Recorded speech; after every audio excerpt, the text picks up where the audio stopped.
Want to participate in a Don and Mike Show contest? How about this? You or a member of your household can only win once for 60 days. You must comply with any age limitations for each contest. For complete contest rules, send a self-addressed stamped envelope to the mighty WJFK, P.O. Box 3649, Washington, D.C. 20007. Thank you, and God bless. Everybody loves Don and Mike. Hello. La la la. Hello. Hello. Hello. Oh, it's Larry. I'm Larry of the Corner. Larry of the Corner. Larry, you know we go on vacation sometimes, right? Sometimes not. Yeah, but we do sometimes.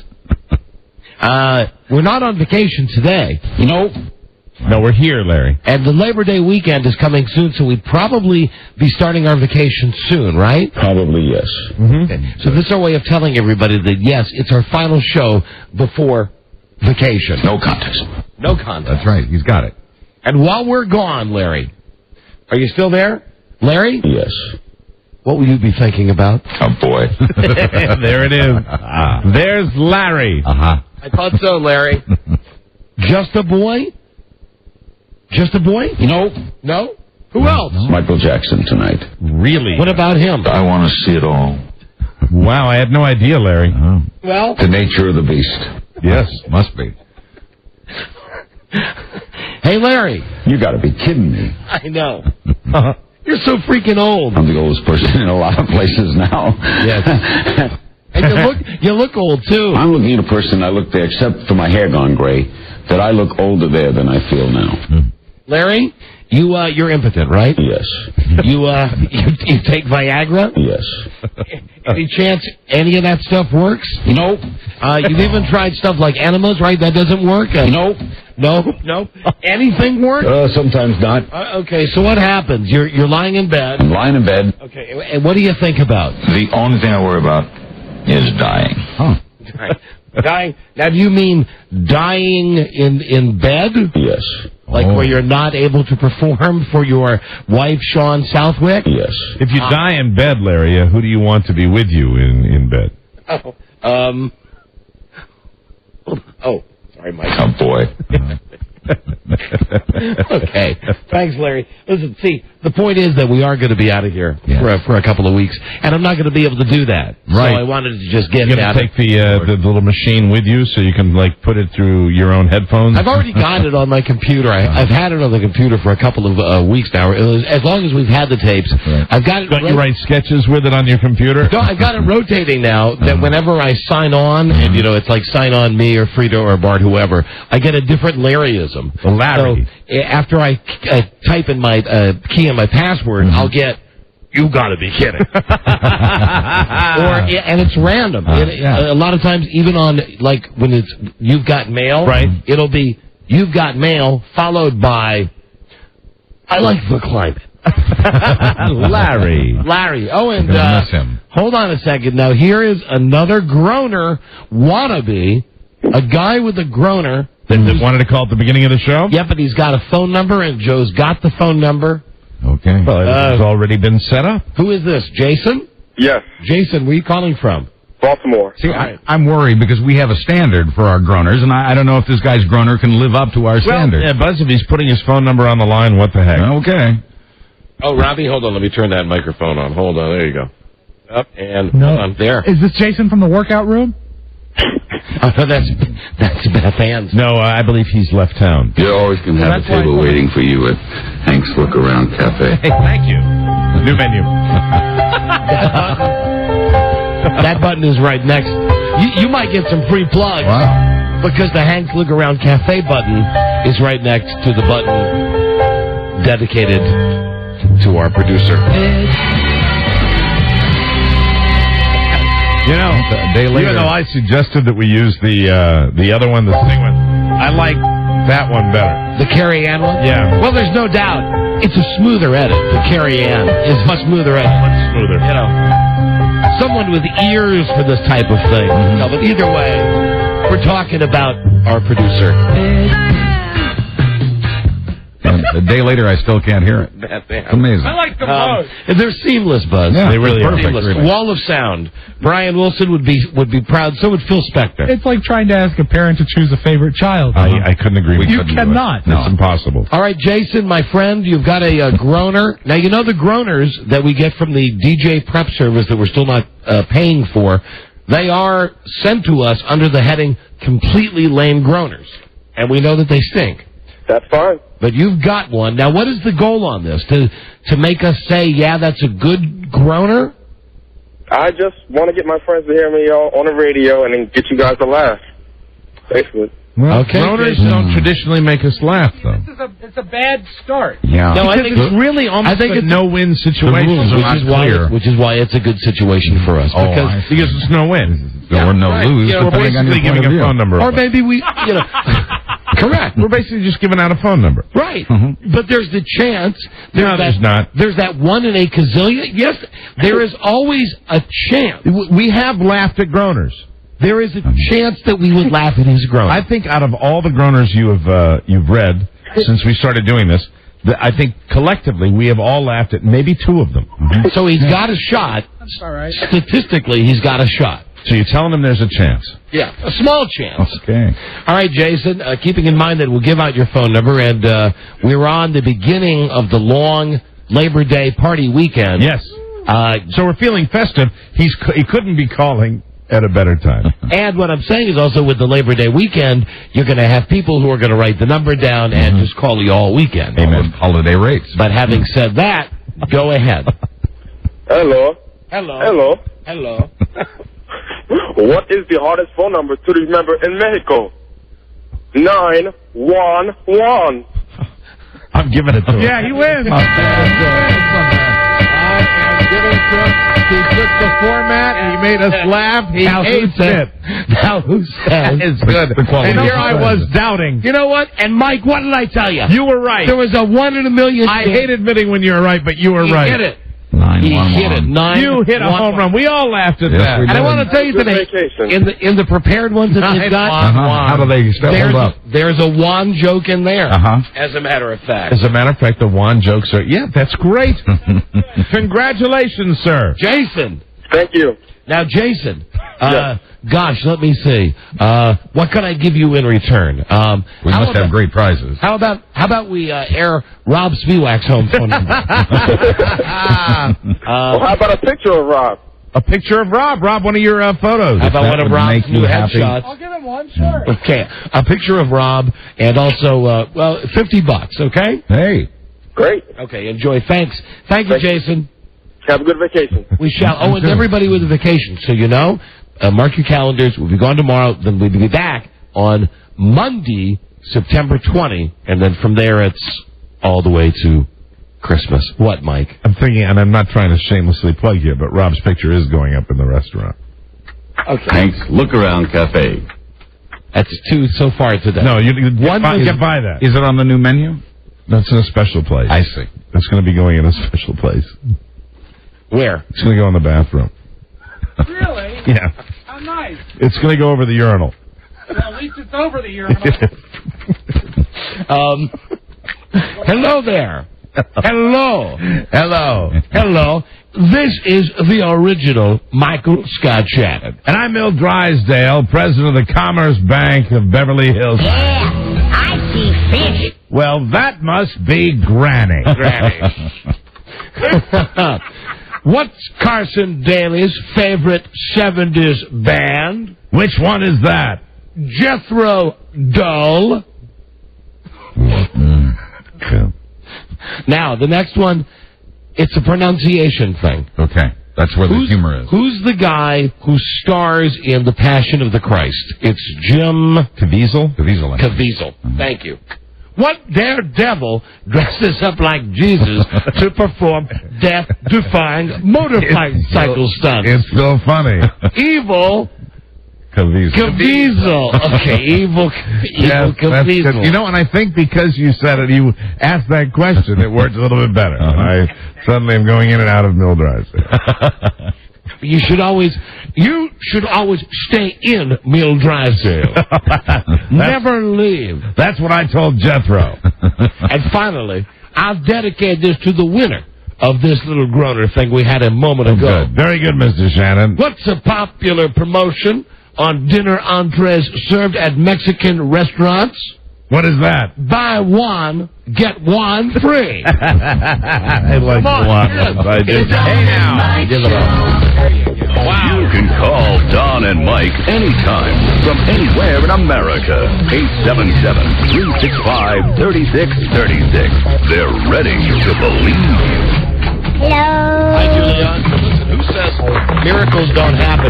That guy actually got us. Yes, he did. That was not like a make-us-laugh thing. No. It was a groaner. A true story. He was a neo-Nazi Oh, Rob. with one true enemy. Hi. Himself. A man of faith, a man of hate, and a soul torn apart. Viewer discretion advised. I'll enjoy hanging around your bathroom. Good afternoon, Mr. and Mrs. It's the place to be, and all the ships at sea. Expect a miracle every day. Don Geronimo and this man right here, going on vacation, Mike O'Mara. Thank you, everybody. And hi, thanks for listening. Hi there, this is the Don and Mike Show. New episode on this Thursday. Thursday 09/02/04. Hi, Don and Mike. Buzz Burbank here.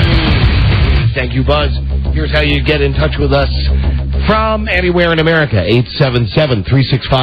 877-365-3636. From Canada or from Mexico. Yes. 800-636-1067. We've not yet gotten the call from Mexico. You mean the other one the other day was a phony? He wasn't really calling from Mexico? No, I take it back. guy said he was. No, I take it back. No, I take it back. I forgot that. We've had one. There is... Buzz!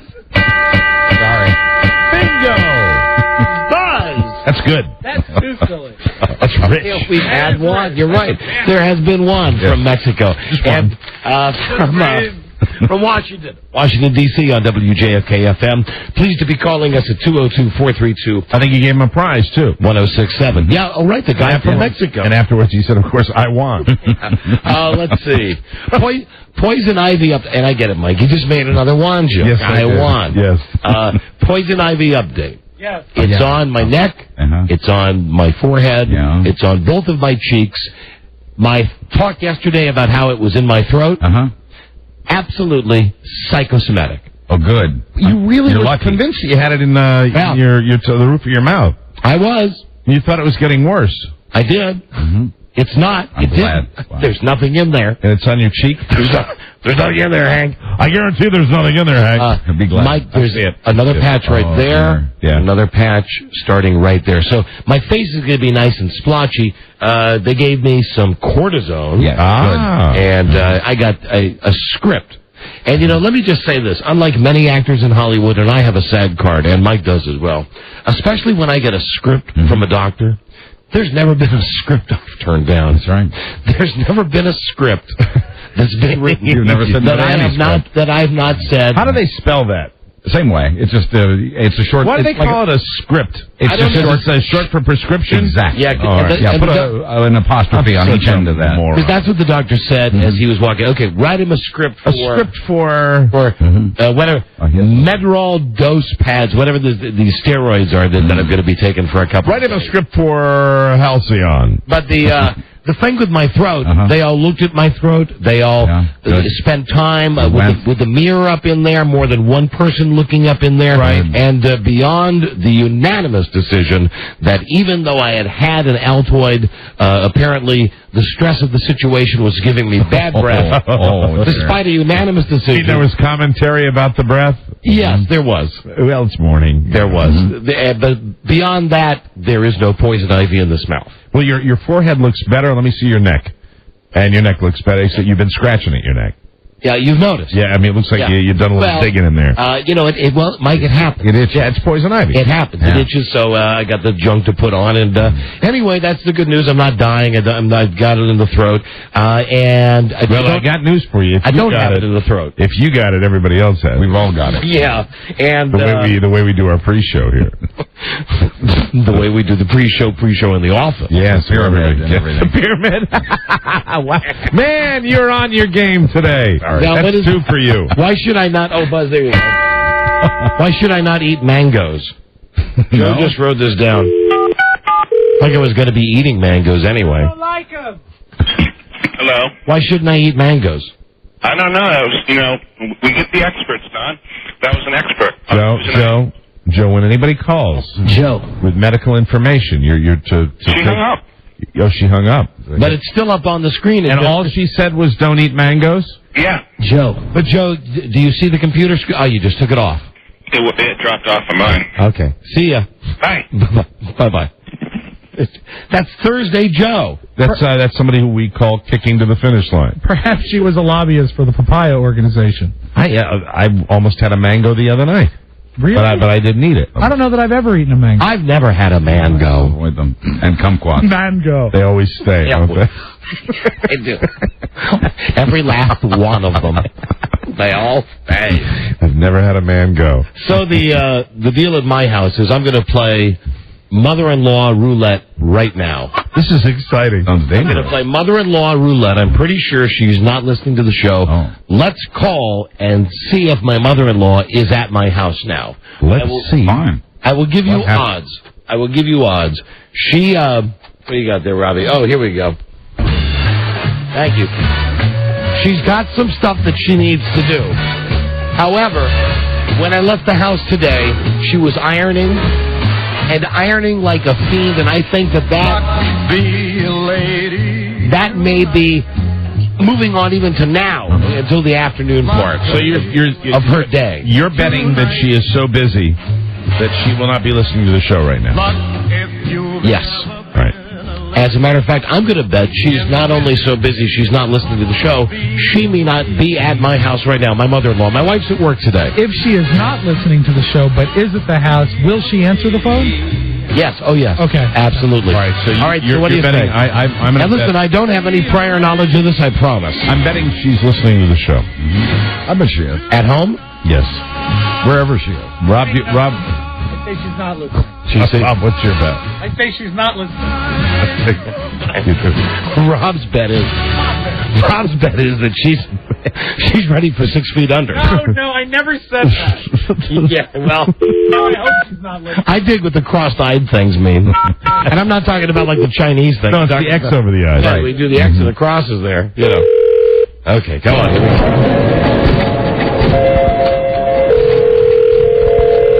Two ringy dingies. Well, Let's keep in mind. There's always the outside shot. Rob's the winner. And, of course, it's just the fact that she's got to get up and figure out how to work the phone. And she's not home. And I would be a gigantic winner, I think. You'd be. Well, Rob could be the winner. Oh, that means ain't nobody there. All right, you know what? Here we go. Wild card. I'm going to call my mother-in-law on her cell phone. Okay. She's listening in the car. You think so? I think so. You think she's listening to the call? Well, then I technically would win, too. Mm-hmm. Right. No, because I said she's listening at home. Okay, here we go. I just said listening. Because here's all I know, and I want to say this in the nicest possible way. Hello. Ah, there she is. Hey, Big Frida. Hi, it's me. Hi, how are you? Hi, doing fine. Hey, where you at right now? Are you out? I'm out and about. I'm in Target. You're in. Oh, she's in Target. Yeah. Oh, Target. What a wonderful store that is. Boo, what are you doing in Target? I thought you were a Walmart person. I don't know. There are no Walmarts around here, are there? Yeah, but do you find there is? There's a Walmart down on Route 7. Darn, you can't. You just too many things to see. Well, no, I haven't been in. This is a humongous Target. Yes. It's a good ad for us, you know. How are you finding the Target? Are you enjoying your experience there? Yeah, I'm finding everything I'm looking for. What are you doing now? Which is not a whole lot. You are, which is not a whole Well, lot. it's because if she was looking for a whole lot, she'd find that. You are manipulating. I am doing those. My mother-in-law. I was asking a simple question. I said, are you finding everything you're looking for? She said, absolutely. And she said, it's humongous. Yeah. Just let me ask you. Can you hear me better now? Big Frida, if given the choice, if both stores are next to each other, would you shop at Walmart or Target? Oh my God, the cell phone's going bad. Big Frida? Oh, you didn't? You got me? We can hear you now. Which store would you go to? Here. I think Target. Oh! Yes. Can you hear that? I love you, Big Frida. That is a knife through my heart. That's a huge victory for me. That's an overwhelming pre-vacation victory for me. Oh, he's speechless. He is speechless. Grandma, you know I love Walmart. I love going to the Walmart on Route 50. She knows good quality. He wanted you to be a Walmart person, too. All right, well, hello? Oh, that's dead dear. anyway. Oh, what a shame. I mean, the line's dead. The phone. The signal. Here's why we were playing that game, though. Okay. And this is, if you're playing at home, the home version of My Life, if you would have been a winner, and you could have cashed your ticket, if you would have bet that from the time I got up this morning, 5:30, until the time I left for work today, about 1 o'clock, my mother-in-law was in the house, in the room next to me, or in the room with me, virtually every moment of those 7 hours, so nice. with the exception of when I was either going to the bathroom or showering. Why would that be? I don't know. I just knew somehow, though, that once I left the house, She would leave the house. she would leave the house. She likes being around you. I guess. Mhm. I don't, and why It why doesn't would annoy she? you, though, does it? I was just looking at my watch today, and, and just thinking, Jesus, you've got these things you got to do. Not that I want to, Right. You know what it is. She'll probably be out till about 7:30 this evening. Oh, no. Come on, Mike, she's 80. This is 3:21 in the afternoon. She'll probably be in her car waiting at the end of the driveway for you to drive in, and then she'll come in. It's almost dinner time, isn't it? It's 3:21 p.m., right. It's going to be Long John Silver special in 1 hour. I was making a comment about the fact that she's gonna shadow you around wherever you go. Eager to see you That's what I spend was. time That's with what him. I was meaning. No, I don't. I just think that my point was that the schedules are kind of screwy. I was hoping. Well, not hoping is not the right word. I was wagering with myself. Do I think she'll leave? No. My wife had gone to work. Do I think that I'd be lucky enough that they both leave at the same time, or would she hang around and still be there? Let me ask you. By the way, something. And I love having her there. Why you care?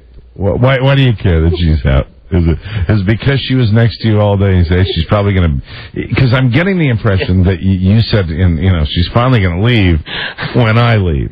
Is that where, which is... I love her. I think the same... I know you do. I love her. Everybody needs alone time. On your way to work, were you nervously checking your rearview mirror? No, it's as now Sutton Side Street. Isn't it ironic? Don't you think? That was my only point. Today, when I was at home, I kept like 1,000 ounce. Don't you have to go do this? Don't you have to, how about if I help with it? No. Because you like your alone time when your wife goes to work. Yeah, I'm fine like this. And bless her heart, she comes by, she's 80, she comes by with the newspaper and says, did you see this? And I say, yes, I did. And at that point, she says, oh, well, because it says this. It says that this, and I said, no, I read it. I saw it, and she's trying to be helpful. Trying to help you with your show prep? Yes, by the third time that I say I read it, she still is insistent on saying, okay. Well, isn't the third time you say it, isn't your tone something like, I read it! Anything but, Mike. Oh, okay. Yes. Anything but. Sweet as can be. You know what it is? Old people, especially, they get lonely, and they just want to talk to anybody about anything. And here's all she wanted to do. Even though I had read it, all she really wanted to do was read it to me. Yes. Right. And I spent... I agree with Buzz. I think people like to do that. I think lots of people like to read things out of the newspaper. And you and I probably are very similar. One of my pet peeves is I hate to be read to. I hate people reading things to me out of the newspaper. Some people don't like it's that. Huge in my family. I tell you what pisses me off with my wife, when we're looking at something on the web, and I say to her, okay, hello, slow reader, scroll down,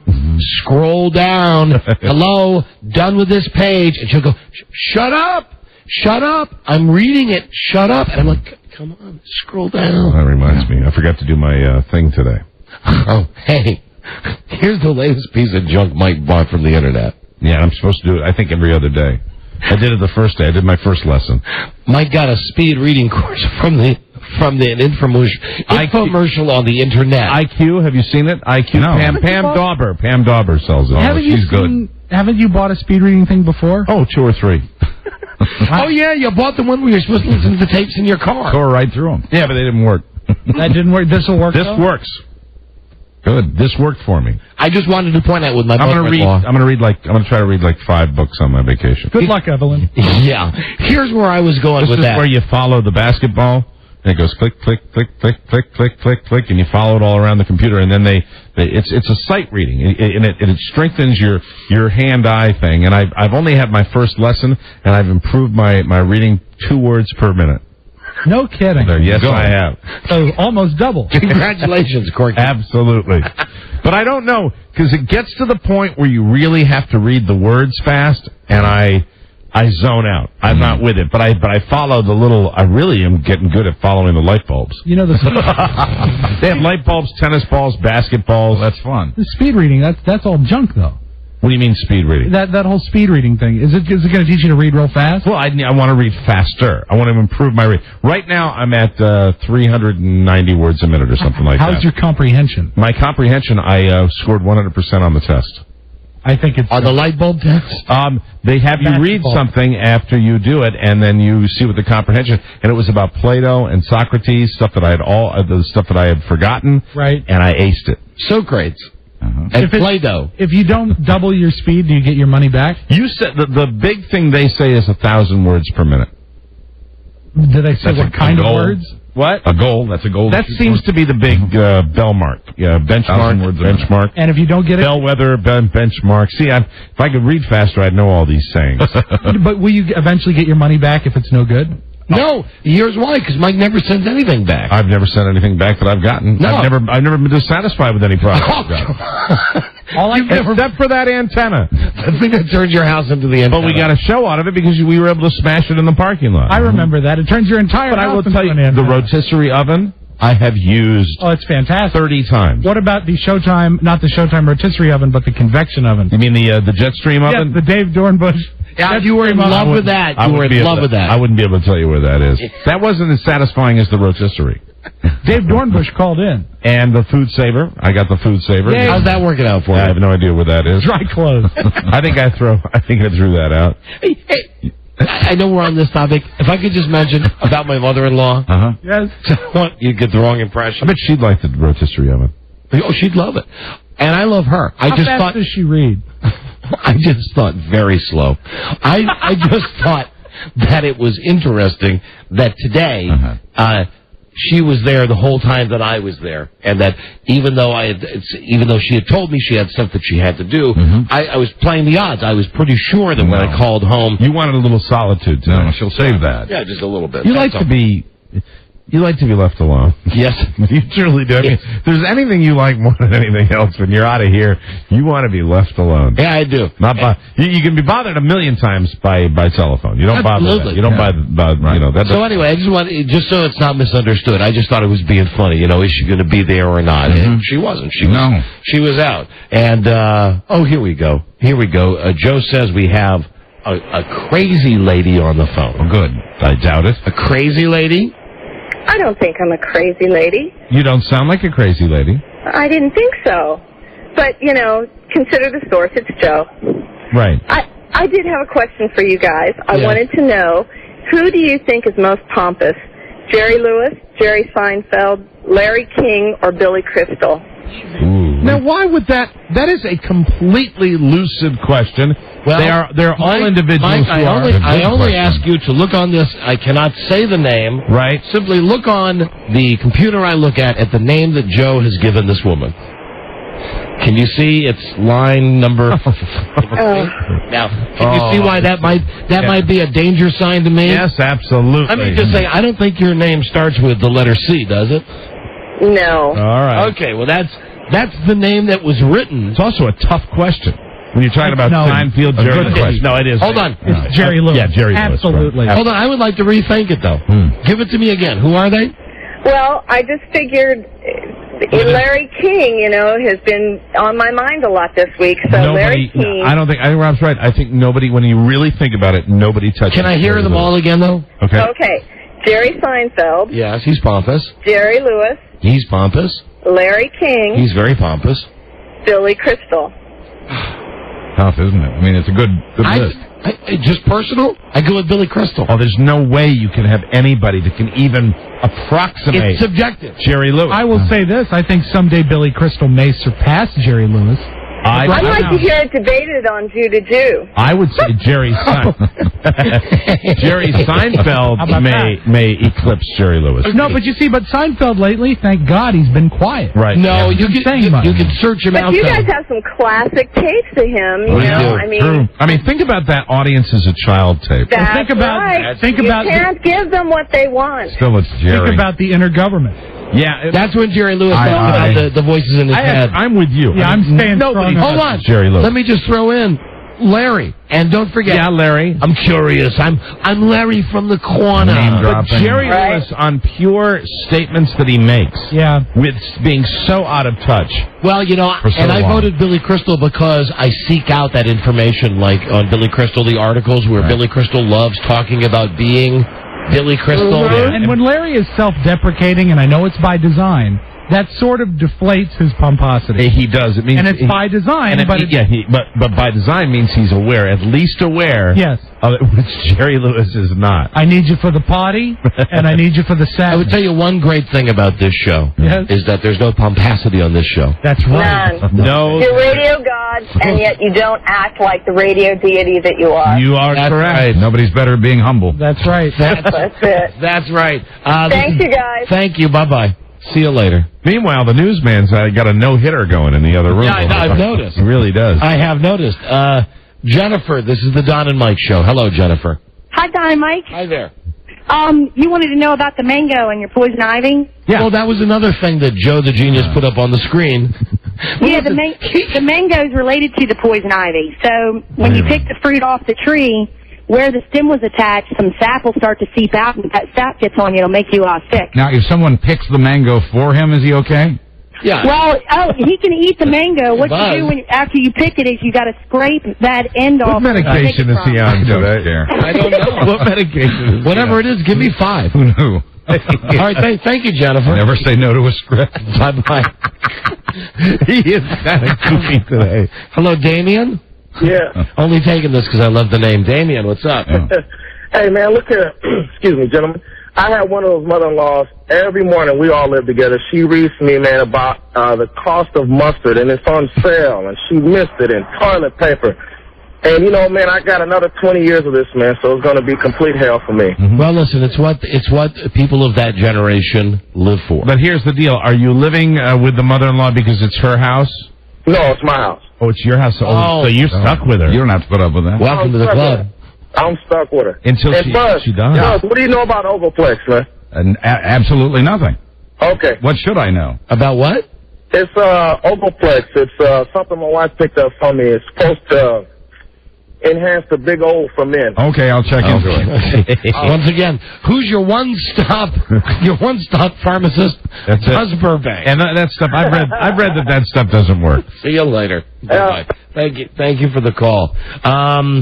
And on vacation, speaking of Buzz, keep this razor-sharp wit of yours out. I shall try. Because I'm going to be spending, as it turns out on this vacation, a lot of time with Buzz and with Marsha. Mm-hmm. Because Frida and Big Frida are doing the thing to Italy. Right. So I'm going to be by myself, and Buzz and Marsha have graciously accepted my wife's invitation to be my buddies. Right, that's good. Yeah. So I think we're going to be spending time together, like at the ocean, and then going to the homo wedding. Yes, and we're all going to be there for that. And Buzz is going to go to a football game with me.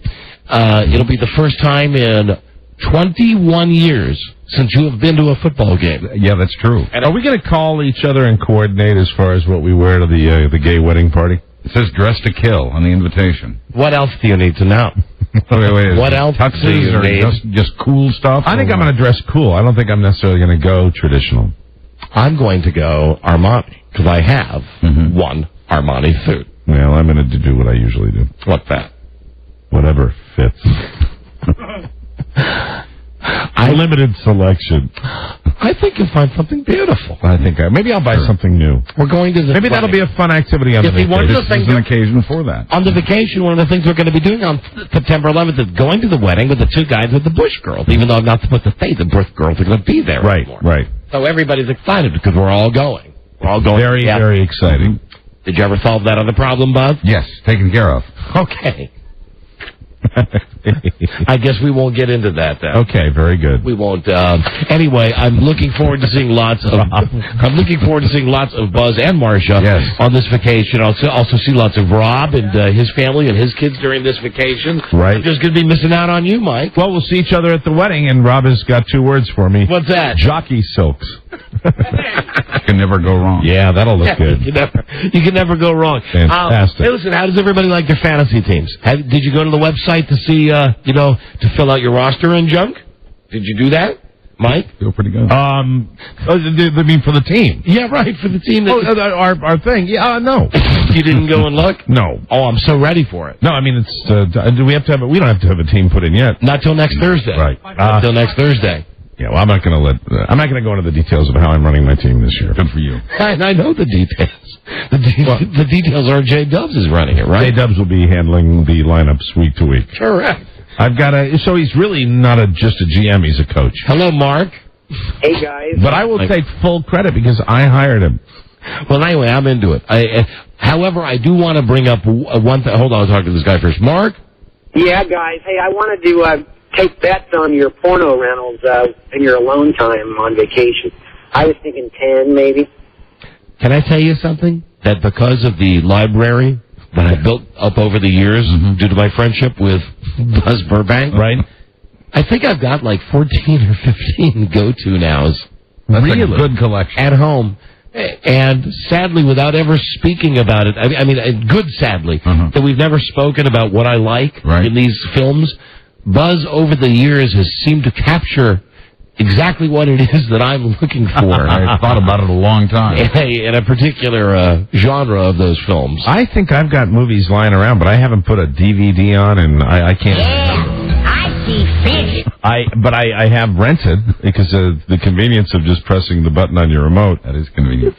And I'll do it just to look at it. I'll tell you what's queer, though. No pun intended, because I don't watch gay videos. Is that in my system? I have to watch them through my Xbox because I don't have a DVD player That's sort of in there. Fitting, actually. That's somehow a little sick too. So what happens is I'm sitting down ready to watch a porno DVD, and the thing comes on, and goes, pow, Xbox, and then to run the remote control, I have to use the Xbox remote control. So it's like it's like a little kid. You're playing a porno video. Remote control. Have you ever tried to control what they're doing with your remote control? Does that work?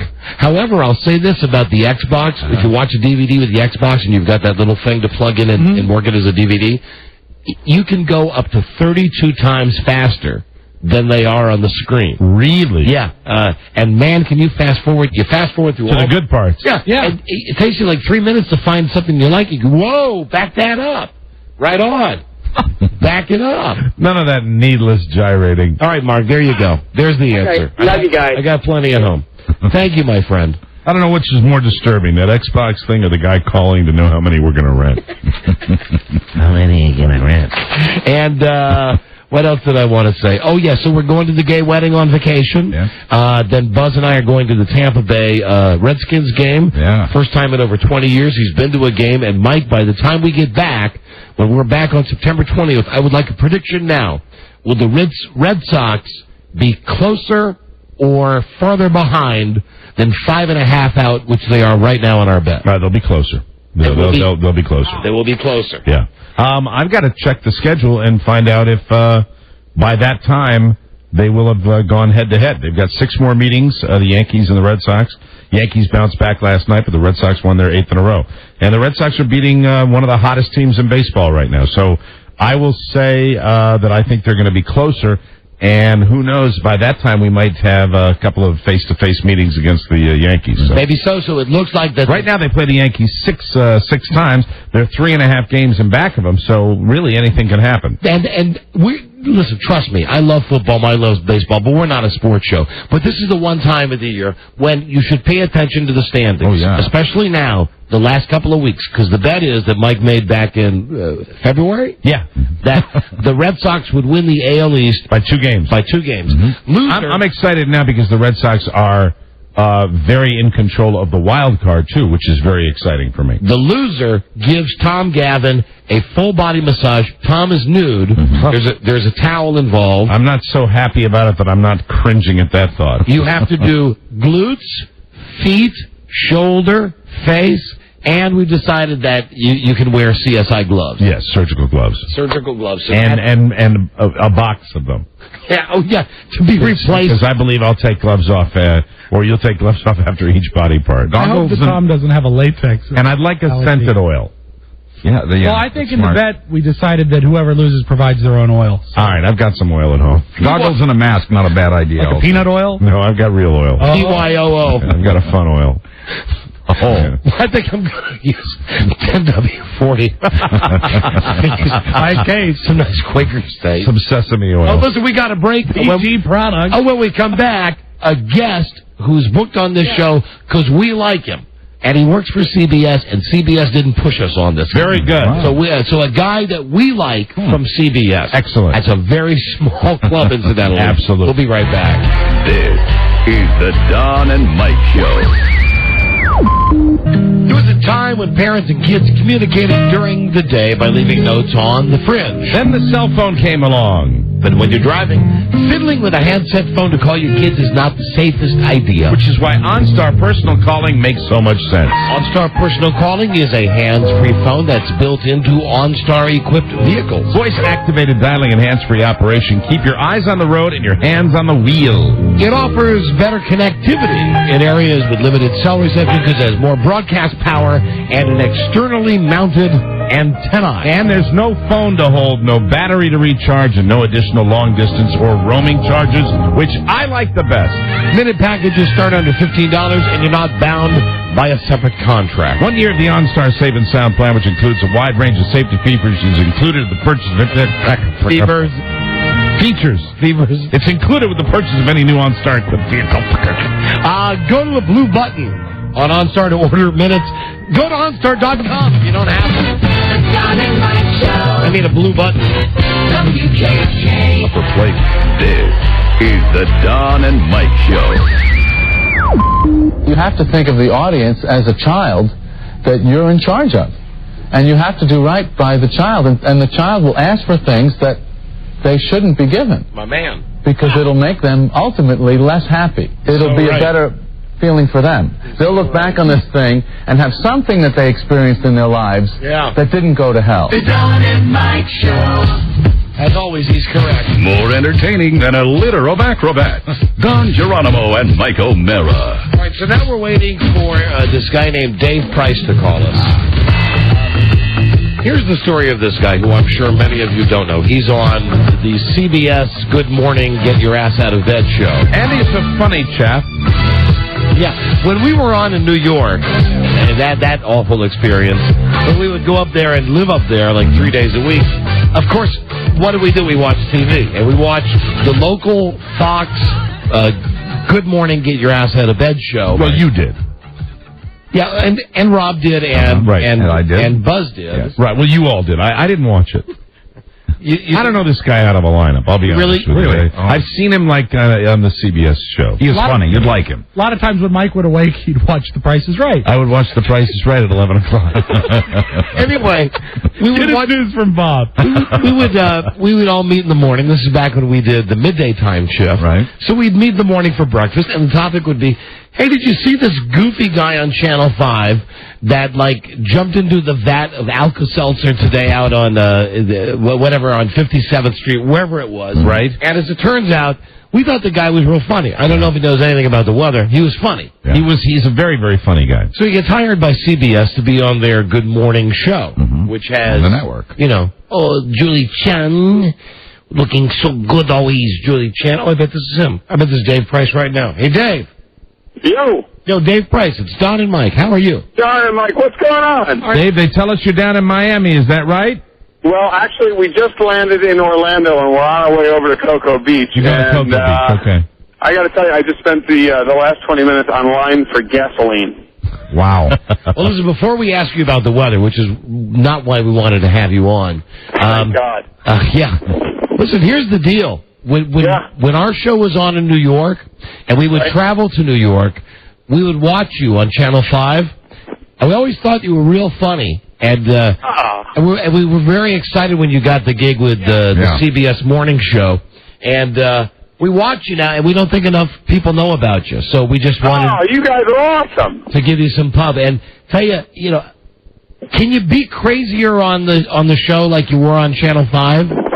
Well, you know, before I do the network show, I do a local show in New York on WCBS on Channel 2, and and on the same, you know, nut job that I was on Fox 5. Good. When I get onto the network, I do tone it down a little, just because, you know, I think it's going to take a little while for people to get to know me before I can, you know, really begin to, you know, let go of my inner psychotic. So you think maybe eventually you can move into the into the great direction of guys like Willard Scott and maybe show up on the set in the Carmen Miranda wig? See, Mike, hold on. See, yeah, that's what I'd like to do. It's it's either a Carmen Miranda wig or some sort of lingerie or with a Smucker's container. See, I saw him do stuff like jump into vats of goo and jump into a big thing of 1,000 Alka-Seltzers. Well, it's tough to jump right into that on the network. It really is. All right. Listen, here's the net of it. Here's my take on it. I don't know what you guys think. There's enough bad news in the world. You know, the economy, the war, elections, hurricanes. Why not take 5 minutes out of a news show and laugh? Yeah, absolutely. Well, good idea. I wish they would let you do that. I'd also like to see him needle the anchors. You know what? If some critic somewhere says, oh, you know what, he's a goofball, or so it is. So what? And listen, here's another thing. Not that I don't enjoy you on CBS, but when I watched you on this Fox thing, you have that old anchor guy who was Jim Ryan. Let me just tell you something. That guy is a gem. I bet you guys looked like you had a great rhythm there. You really did. Here's the thing. You would quite often... He was this guy with gray hair who was definitely out of it. And something would be said that would go like 20 miles over this guy's head. And by the time he caught up in his like Ted Baxter-y way, it would be great because then you would say something that really was so cruel and so evil and funny, which we love, that it would go over his head. But I, as a viewer, would say, "Oh look, hey, he just pretty much said that this guy's incontinent." Yeah, but you know what? That was his brilliance. Yeah. What, the fact that he's incontinent? Anyway, just wanted to say we're big fans. Hey, let me just tell you something. Here's the deal. I want to be on your show whenever. If you guys need weather, I'm there. If you guys want to chat, I'm there. First of all, I was riding with my producer, John D'Amelio, and he said, oh, my God, you're on their show. He's right here next to me. How much do you love them, John? I love Don and Mike. Oh, that's good. That's very nice of him to say that. Well, so are you going to... Dave, I have to ask you a question. Are you going to, for the foreseeable future, be sent into the teeth of whatever killer storm is bearing down on the United States? Yeah, I'm planning on tying myself to Dan Rather.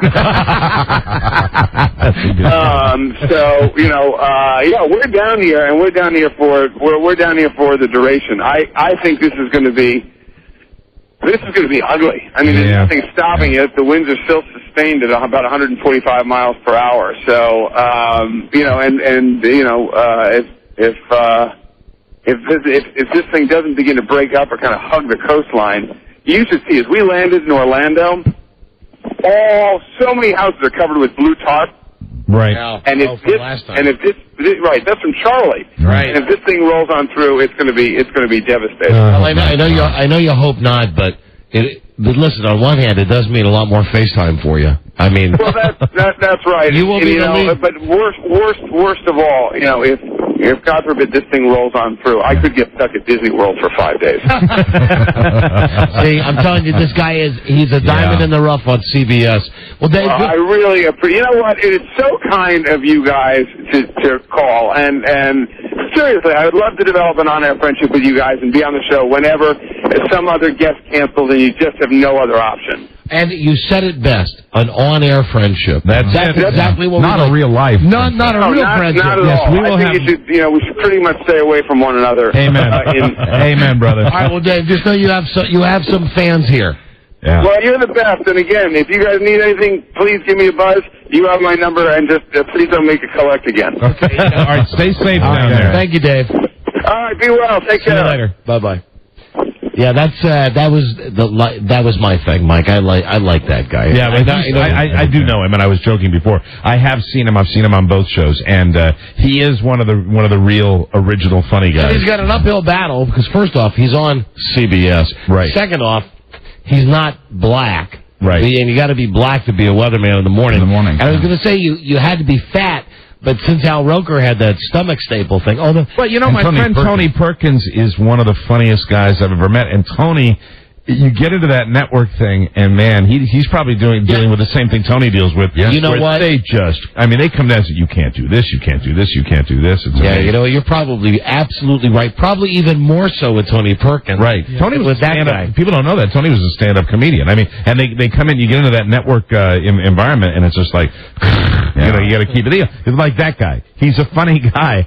I would send the serious guy down to cover that, you know, because he ought to be back in New York. Well, the thing is, they're trying to give him some credibility. Yeah, I know. The weather guy. That's the thing. But the thing is, I'll remember him as the guy in New York who jumped into the big vat full of Alka-Seltzer. And I actually got up and went downtown to see him do it, and it had nothing to do with the weather. No, of course to not. do it. Yeah. Well, he's in a scary part of the world, right? I mean, they're talking He sounded nervous. They're talking about this hurricane, if it has the potential of just being like a little tornado going up the whole coast of Florida. But he did sound uptight, didn't he? Yeah, he did. Yeah. Here's the thing. I bet if you see the blue tarps, you get a little upset. Yeah, I bet, yeah. With the weather, and there's no doubt it's going to hit.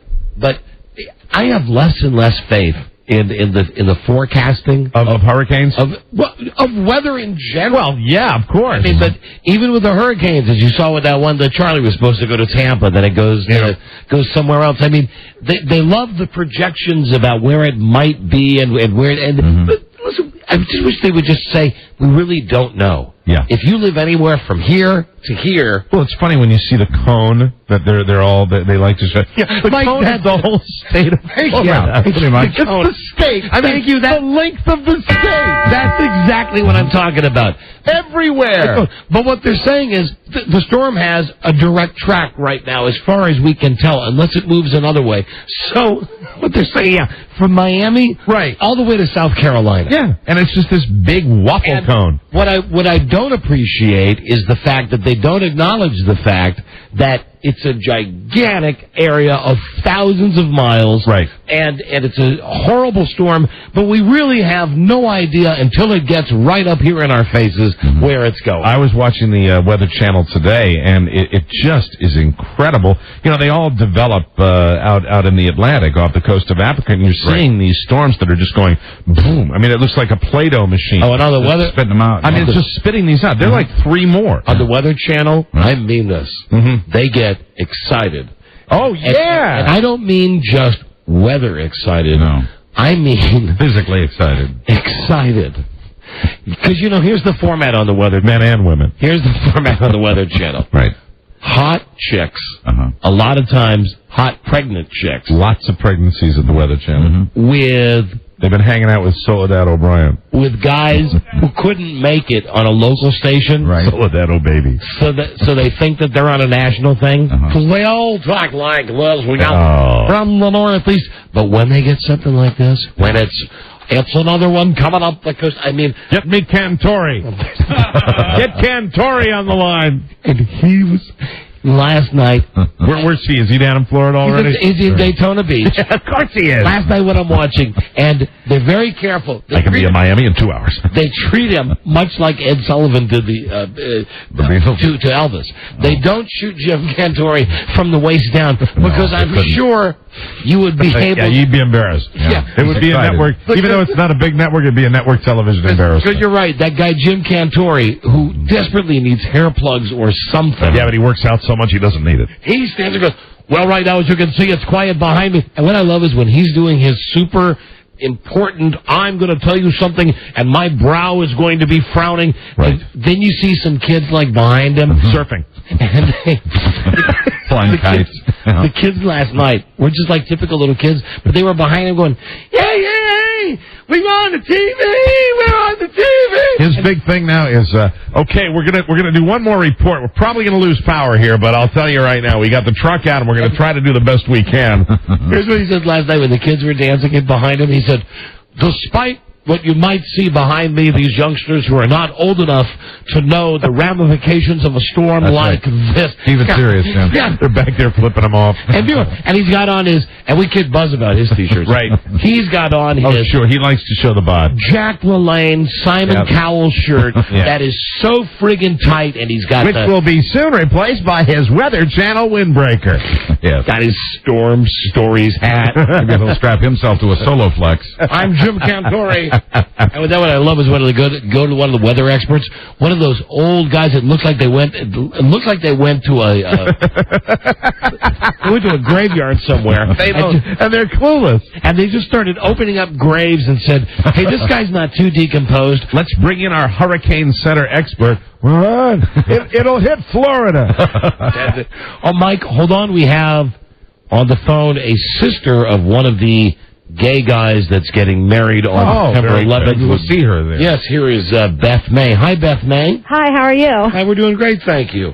My husband is so excited that you guys are coming. He has been a big fan for 17 years. Well, we're going to have a blast. We're all coming, and we're all looking forward to it. Yeah, he is just, he could not believe it when my brother called and said that he was going to be on the radio on Monday. Sounds like it's going to be the party of the decade. I tell you, my brother's like, it's going to be fierce, and I just can't wait to see it all.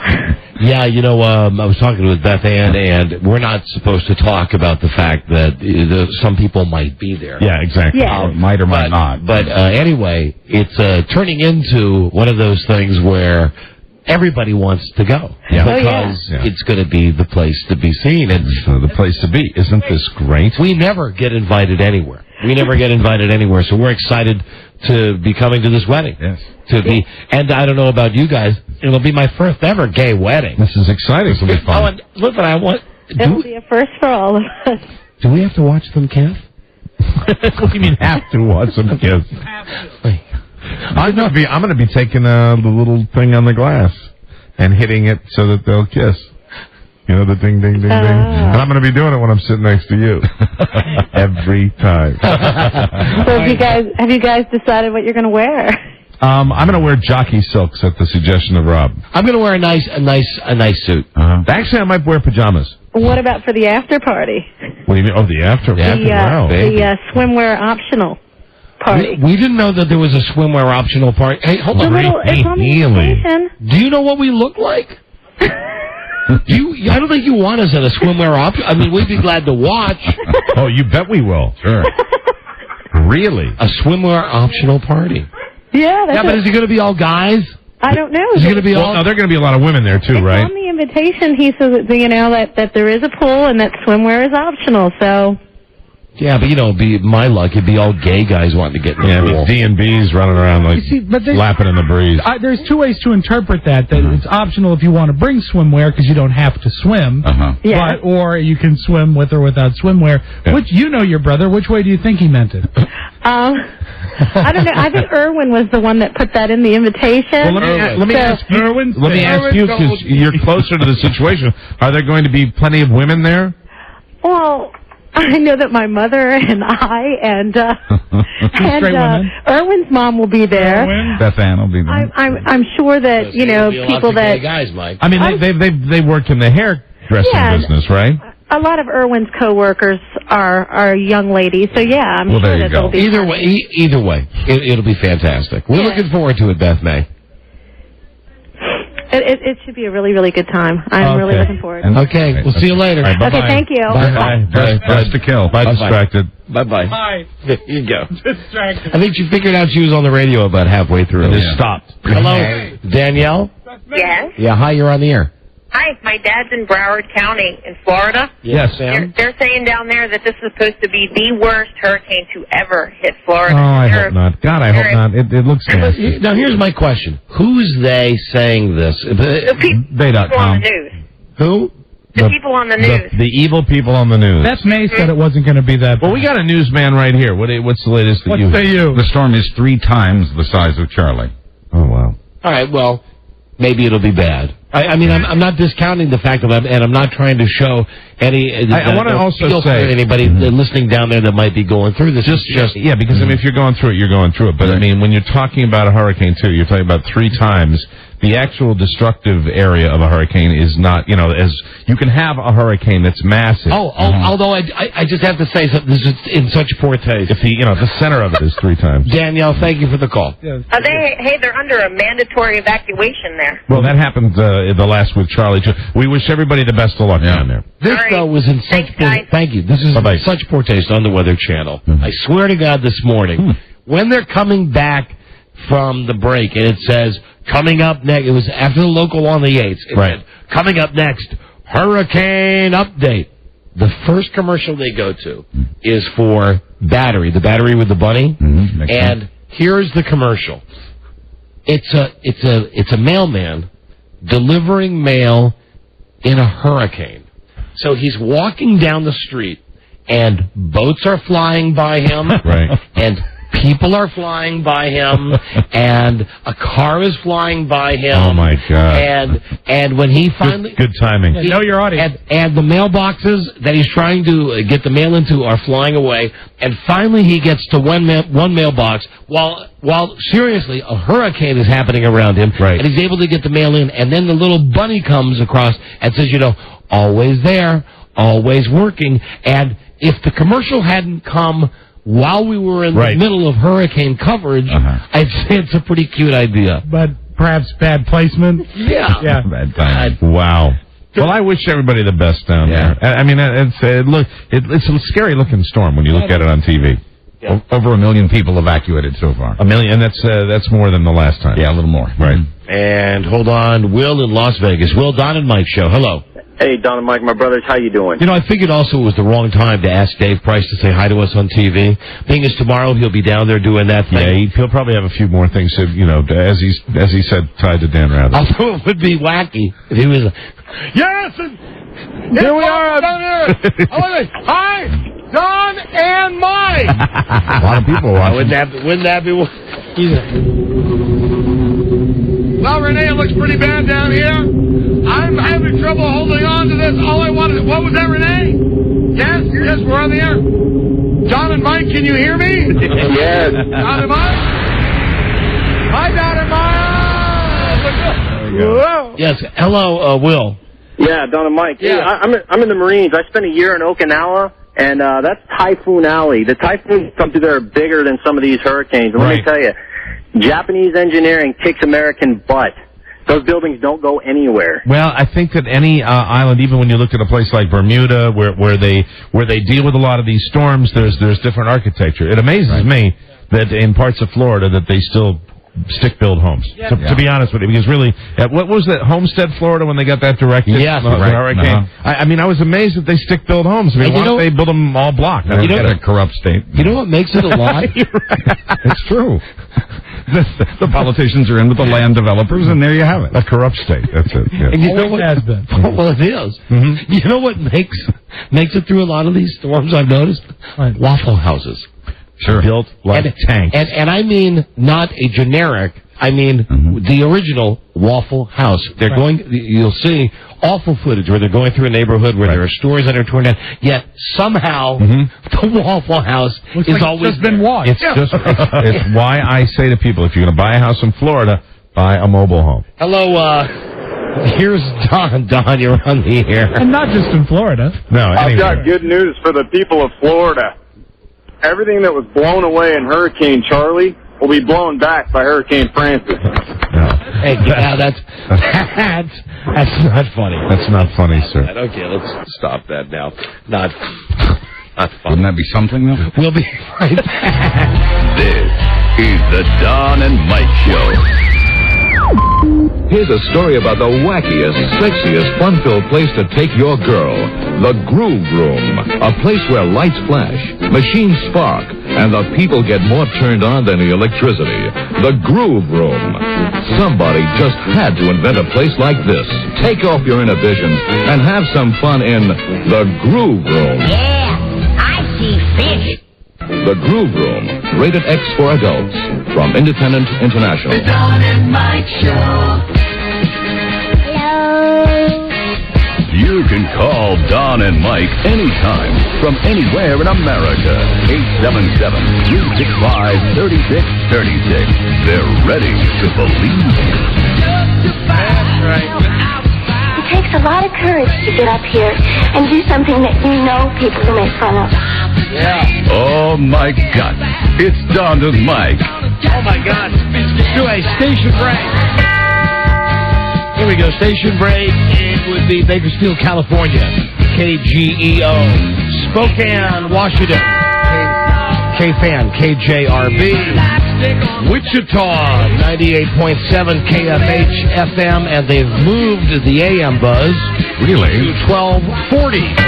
That's crazy. KFH AM in Wichita and Dallas.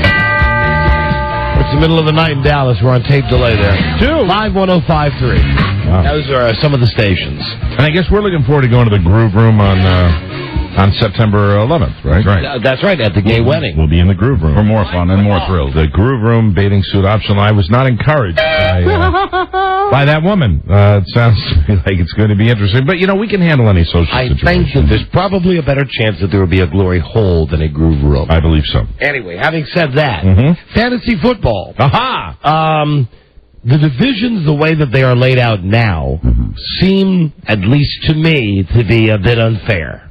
Yeah, I agree. I mean, the ones you talked about yesterday. Hate to cast aspersions. We have in one division, me, Don, you, Mike. Yes, two big winners. Rob A.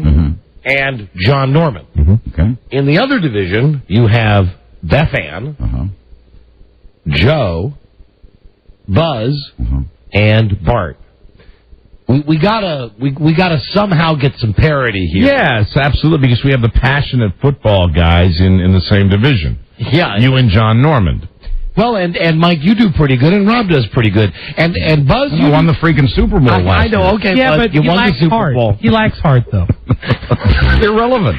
I have the trophy. It's relevant. It is irrelevant. It's relevant. He did win the Super Bowl. Without heart. He is not, and it also speaks Here's to the maybe the divisions don't really matter. Right. Well, the only reason... Oh, no, it does, because you play each other like 2 or 3 times a year. But the only time it really matters is at the end where you're in... I think with an 8-person league, it's actually really equal. In the case of a tie, your in-division record is what determines if you win. Shut up. I love it. But it's really not that important. I followed that.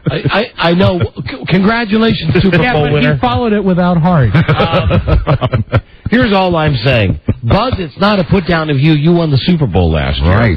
Other than Buzz in this one division, you have Beth Ann, who didn't know who she was picking yesterday. I want to be in Beth Ann's division. And everyone does. And Joe. And I think I should be in Beth Ann's. Bart's got a strong and team. then you have Bart, Yeah. with a mildly strong team. So anyway, I think what we're going to do is just mix these up, and however they come out, they come out. Didn't you say he did change them? We've messed him around, but how would you all want to do But it? you were talking about yesterday, but hasn't he changed them now? We did one change, but I mean, it can be changed again as long as the season hasn't begun. We didn't think it was any big deal because it really doesn't matter much in the long run of things. It does. What is this we I'm hearing? I don't know. It matters. Where's that coming from? Hold on. Maybe this is John calling on the hotline. Hello? Hey, guys, it's John. Hey, John, right out of the... Hi, buddy. Hi, buddy. Dude, I have a question. Rob is saying we. I believe you are the commissioner, correct? Right. Not that I don't trust Rob implicitly. So or ever. What divisions do you have us in right now? I've got Don, Mike, Rob, and I believe Joe in one division, and Beth Ann, myself, Buzz, and Bart. I could live with that. We have Joe in our division. Yeah, that'd be fine. Because really, let's be honest. Might have to talk to J-Dubs about it. Joe and Beth Ann should just be separated. That's what makes it even. You can't have both Joe. I think you're selling Joe short. Joe kind of was into it yesterday. Oh, he's got a good team, too. He does have a good... he would tell you, I mean, he was pretty into it. You don't think he's into it? No, I don't. I think he is. I could be wrong. I think he might be. I don't think he is. Beth Ann was not into it. Yeah. Anyway, the other thing I wanted to mention, so we get this stuff with the divisions figured out. She lacks heart. And I'm sorry, I'm taking it. I'm taking it too seriously. I'm going to try to take it lighter this year. Right. The other good luck. Yeah. And good luck with that. Okay, guilty. However, let me just say, if you go to the webpage at CBS Sportsline where our league is. Yeah, what's that like? And you look at the pictures that everybody has for their teams. You know how guys download stuff? For the logos. I've got the picture of Lombardi. Mm-hmm. Bart has a picture of Otis the Drunk. Rob has a TCB logo. The Elvis TCB. The Elvis logo. Buzz's, I had to call Buzz up and ask him to tell me what it was because I couldn't get the image big enough. Buzz's team this year is called the Buzz Killers. Right. And Buzz has found a photo of a child, a small boy, appears to be about 4, standing in front of the grave of Santa Claus, crying. The Buzz Killers. Where did you possibly retrieve that abysmal photograph? I took the boy to the cemetery and my camera and showed him the Santa. I didn't know there was a Santa grave. Yeah. Anyway, Johnny, whatever with the divisions, but we're all set and looking forward to it. Thank you. Good enough. All right, Thanks. Thanks, Johnny. There's John Norton. And I think just a little alert here, a little red flare that the use of Rob using the word "we" is just cause for some concern. I don't understand. If you want it. What's that? You can hang out with John and say we. Okay. You're welcome. I just want you to know. It's been identified, Mike. I'll be watching you. Maybe you should have J-Dubs watch me. I will. Hey! Hey! He has heart. You like your job? No. Watch it, a-hole. Do you know, I went home last night and looked at the list of my guys that I got. Right. And like I do every year, I sat there and looked at everybody else's list, and I swear to Christ, I'm sorry I take it so seriously. I looked at my list and I said, seriously, 12-2. 12-2.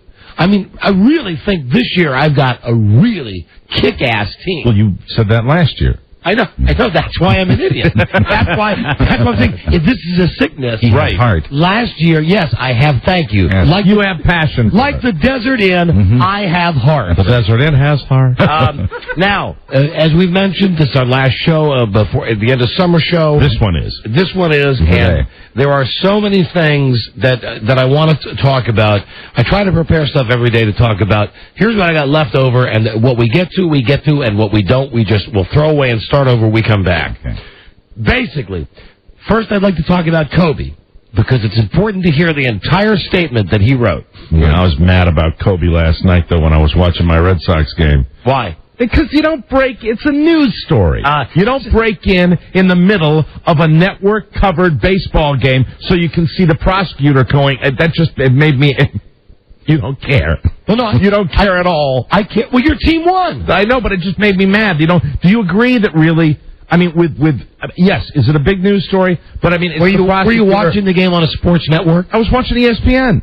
I was also watching the ripoff that is ESPN High Definition, which is not high definition. Not for all games. It's not to me when you have a game and you go, hey, tonight in High Definition, and then you have the 2 bars on either side, and then they broke in with a police story that's not related to sports. Well, that's the whole problem with ESPN. I mean, I think we've discussed that, the fact that they don't know what they are. I mean, I turned it on the other night, and I'm not kidding. Avril Lavigne was singing. Yeah. On SportsCenter. It's getting weird. What's that chick doing on SportsCenter? I mean, she's nice. She's good. She's got a good song. But, and the other thing about SportsCenter that I do love, I love the fact, it's not SportsCenter or anything sports, these outfits that, is it Serena or Venus? Is it Serena Williams? Oh, the Serena. Oh, my God. Yeah. First, with the go-go boots. First, it's the denim skirt. Yeah. And then the outfit yesterday. The gladiator outfit. Was another crazy I love the fact fantastic. that this broad is dressing like a nut out there. It's fantastic. And still, she's killing the competition. She is. It's great. She is just slaying them. Okay, Kobe. I found someone to take Kobe's place. As far as an NBA guy in trouble. Okay. Tommy Lee has written a book. One of the chapters is authored by his penis. Britney Spears' fiancé, has done something else stupid. I was correct. Pride of the Family did win its time slot. Oh, really? Okay. On Father of the Pride on NBC Tuesday night. That's right, Tuesday night. So that's good. Hold on. This is something I've been holding. Will it win next week? No. This is something that I've been sitting on for a while, and it's too funny. Do you know the movie Demolition Man? Not well. Sly Stallone? Mm-hmm. It's a thing where he's frozen and they wake him up. And, yeah, it was basically the decline and fall movies. Okay, but I like it. Wesley Snipes is in it. Mm-hmm. What's his name? Sandra Bullock is in it. Mm. It's a bad... Was Wesley Snipes a bad guy in that? Yeah, he was the bad guy. That's not a bad movie. But no, Mike, no, it is. It's an awful movie. I thought wait, there's one that... Isn't he chasing Stallone or something like that? I don't know. It's a bad movie, but just old. But dig this reference. The movie is 12 years old now. Okay. But it's a movie that's based in the future from 12 years ago. Mm-hmm. Listen to this conversation. This is actual dialogue from the movie made 12 years ago. Sandra Bullock says, I have, in fact, perused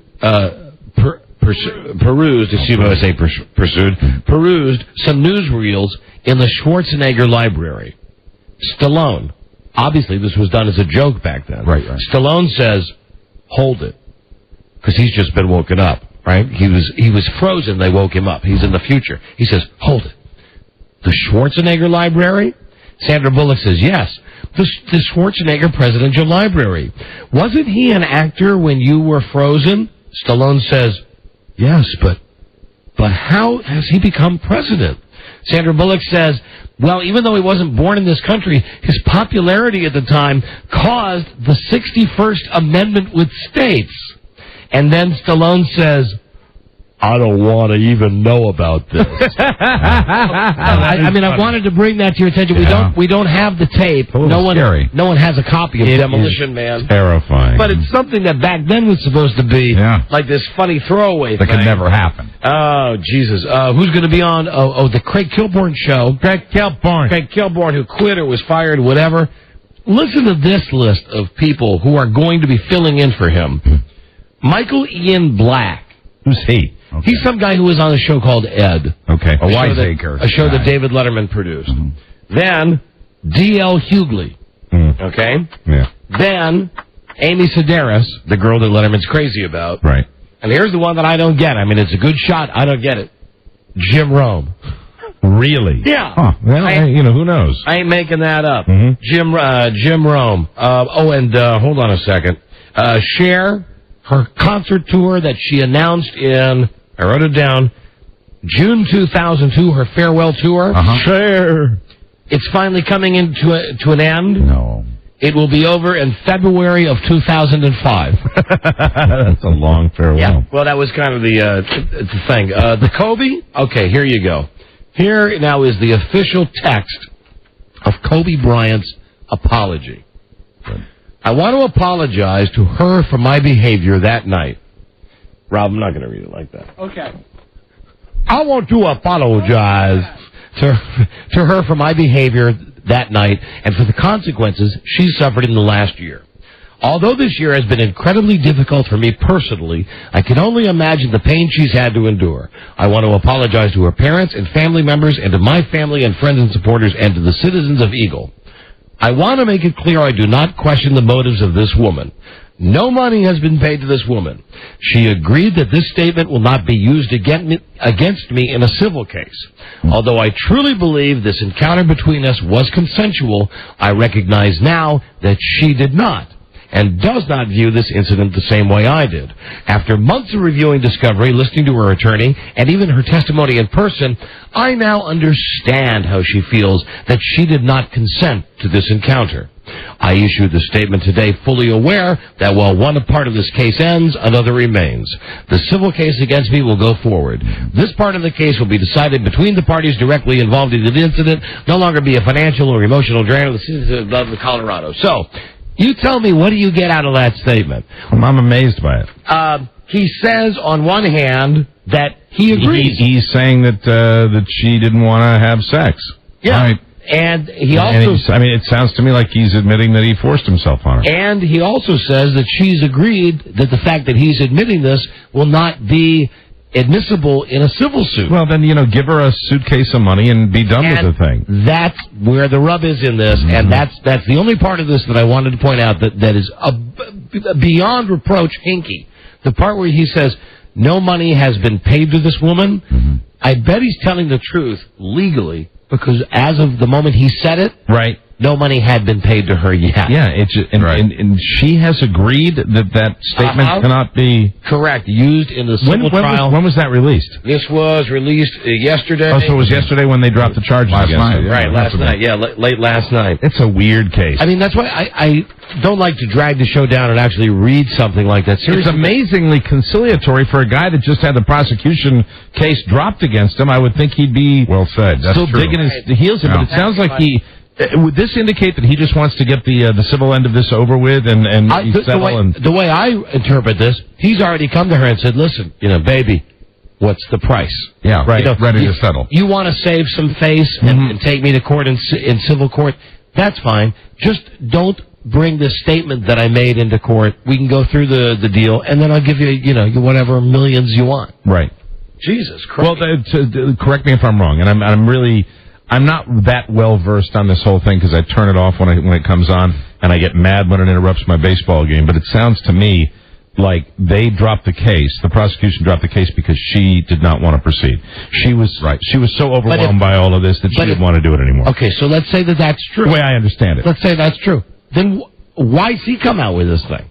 Why did he come out with this thing that says, it is the way that she said it is, and incidentally, you can't use this against me? I don't get it. Might be part of the deal. And we're not court TV, so it's hard to analyze this. Anyway. I have no idea what's going on. Anyway, so who's going... Oh, now we got people why he came out with a statement. All right, Brad, why did Kobe come out with a statement? I'm Greg. Excuse me? Greg.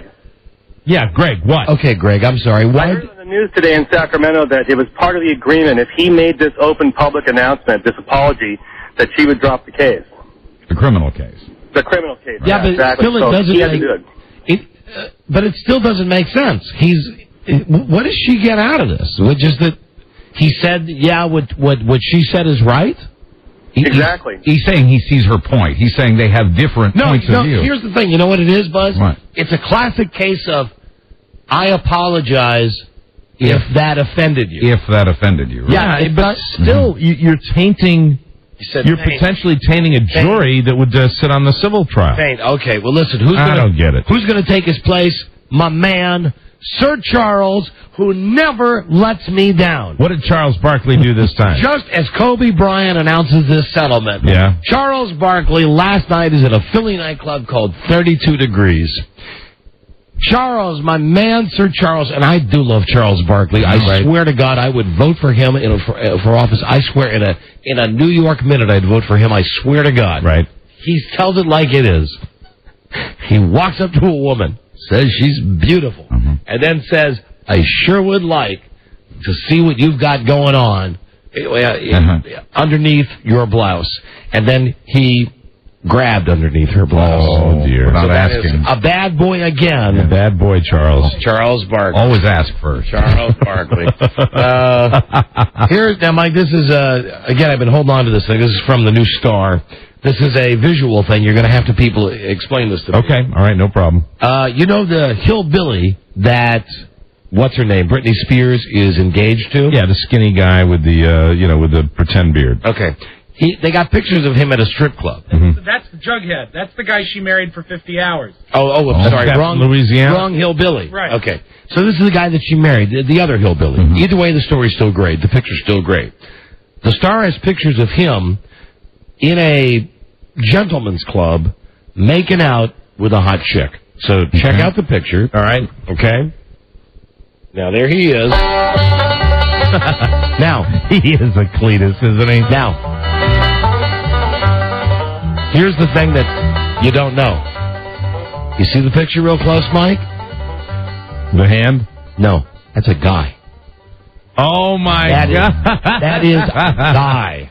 That's a man, baby. Oh, my God. The guy that was married to Britney Spears for 5 minutes. Right. When you get your copy of The Star or you're in the grocery store, check it out. He's making out with her, and then later they're petting, and then in the next paragraph it states it's a man. Oh, my God. That would be a warning to all men going into those joints. Always ask. He did not even know that. So anyway, all that stuff is the stuff that I've been waiting to get to. Wow. And we're running out of time on that. I do have a feel-good, though, before a phone scan. Okay? Very good.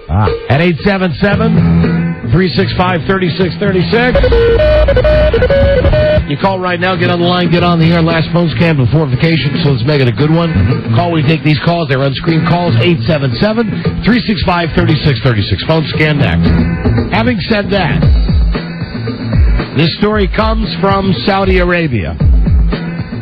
They're opening IKEA stores in Saudi Arabia. Okay. A lot of these Muslim people have never seen a Home Depot. Mm-hmm. They have never seen IKEA. They've never seen anything like this. So, 20,000 people show up for the grand opening. They announced what they've done is they've advertised that they are going to have real cheap stuff. Post-it notes, Bic pens, right, and erasers that they're going to be giving away to the first 50 shoppers. That's nice. At this IKEA. And the mad rush, 3 people were trampled to death by the sea of desert sandals and iron chic curled toe boots. Oh, man. 3 died. 26 other shoppers were injured. 47 shoppers fainted at the IKEA in Saudi Arabia. Man, oh man, but somebody got some free Post-it notes. Got pens. Right, there you go. That's a feel-good. That's a feel-good. Pretty incredible. So, yeah, feel great. Thank you, Rob.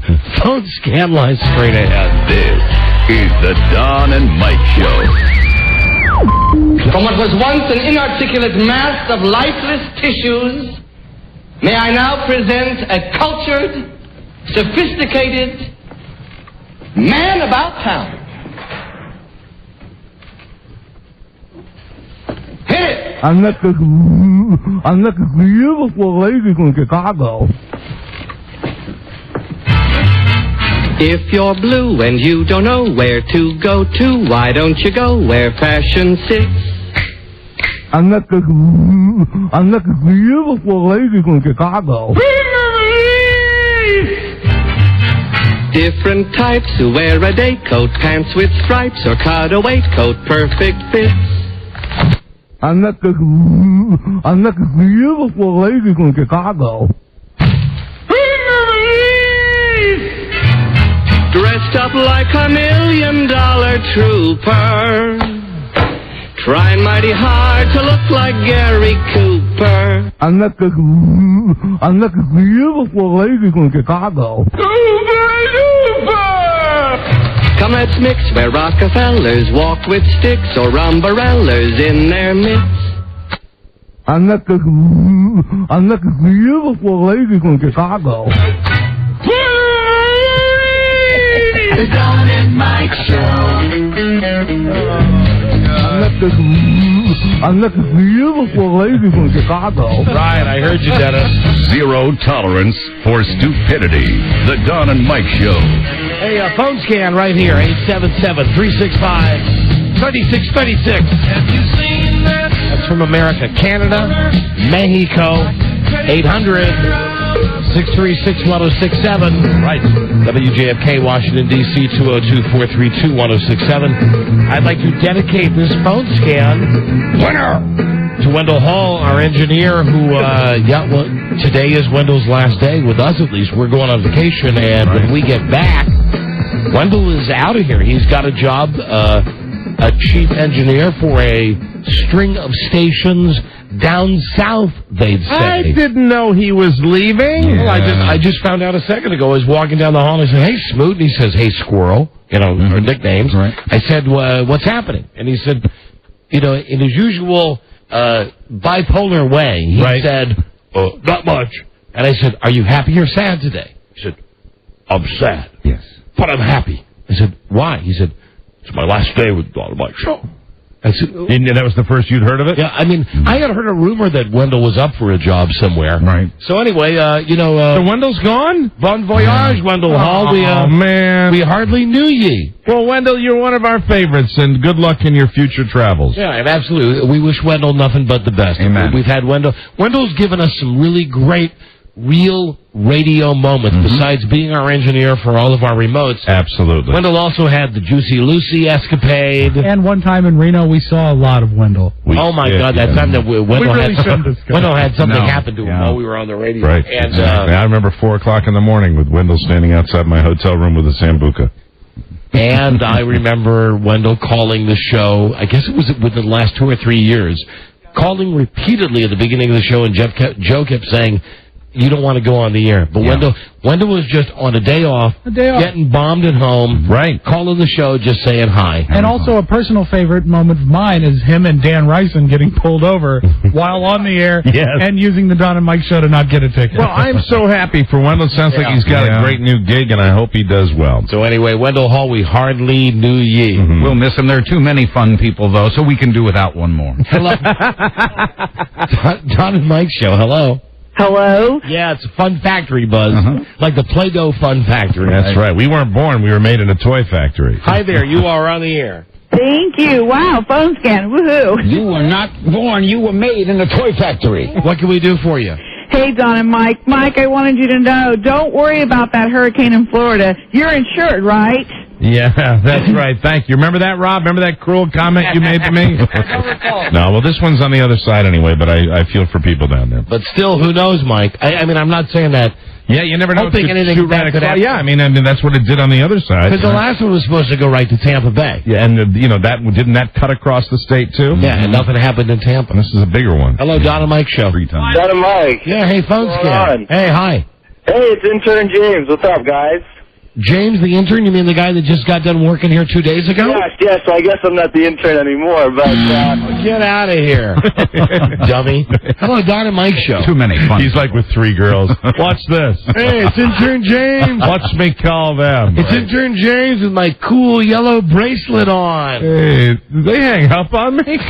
Hello, Don and Mike Show. Dude, wow. Dude, you just stopped being the intern here like on Monday. Man, what's the deal? They hung up on me, man. Thursday. Yeah, those guys suck. Don and Mike Show, hello. Hello. Hey, Don and Mike, how are you? Hey, we are doing great, thank you. Good. I just this is Ben from Hanover, PA. I just wanted to call you guys and tell you that love listening to you, and I have an hour drive home, and you guys make it a great drive. Thank you very much. Nothing very nice you to say. Thanks. We do appreciate that. Hi, Don and Mike Show. Hello. Hey, what's happening, guys? Hey, you're on the air. Hey, since there's no Friday show this week, are we going to hear a Thursday edition of Joe's Weekend Tribute?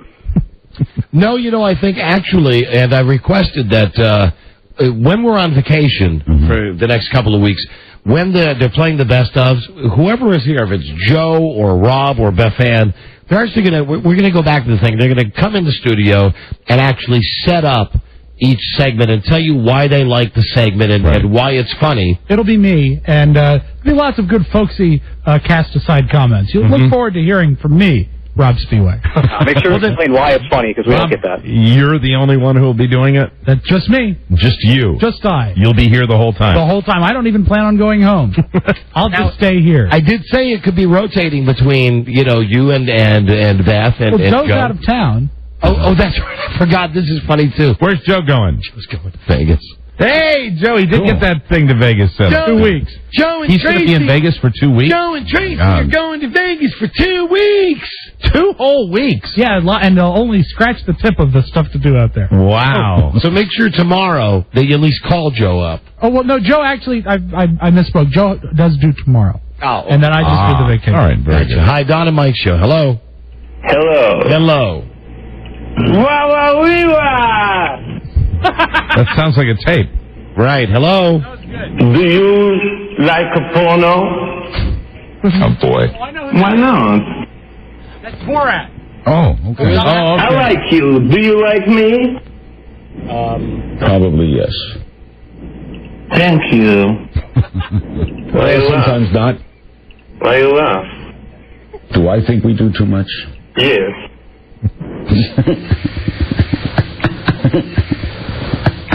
It is nice. It was funny. You are a real man. High five. You gotta be kidding me. 60 times. Okay, let's do it this way. Last night, I hear the 6. I was in South Africa, and I'm walking down the street, and a guy comes out of like a hut. Yes. Yes. Yes. Yes. Why not? No. I like you. Do you like me? No.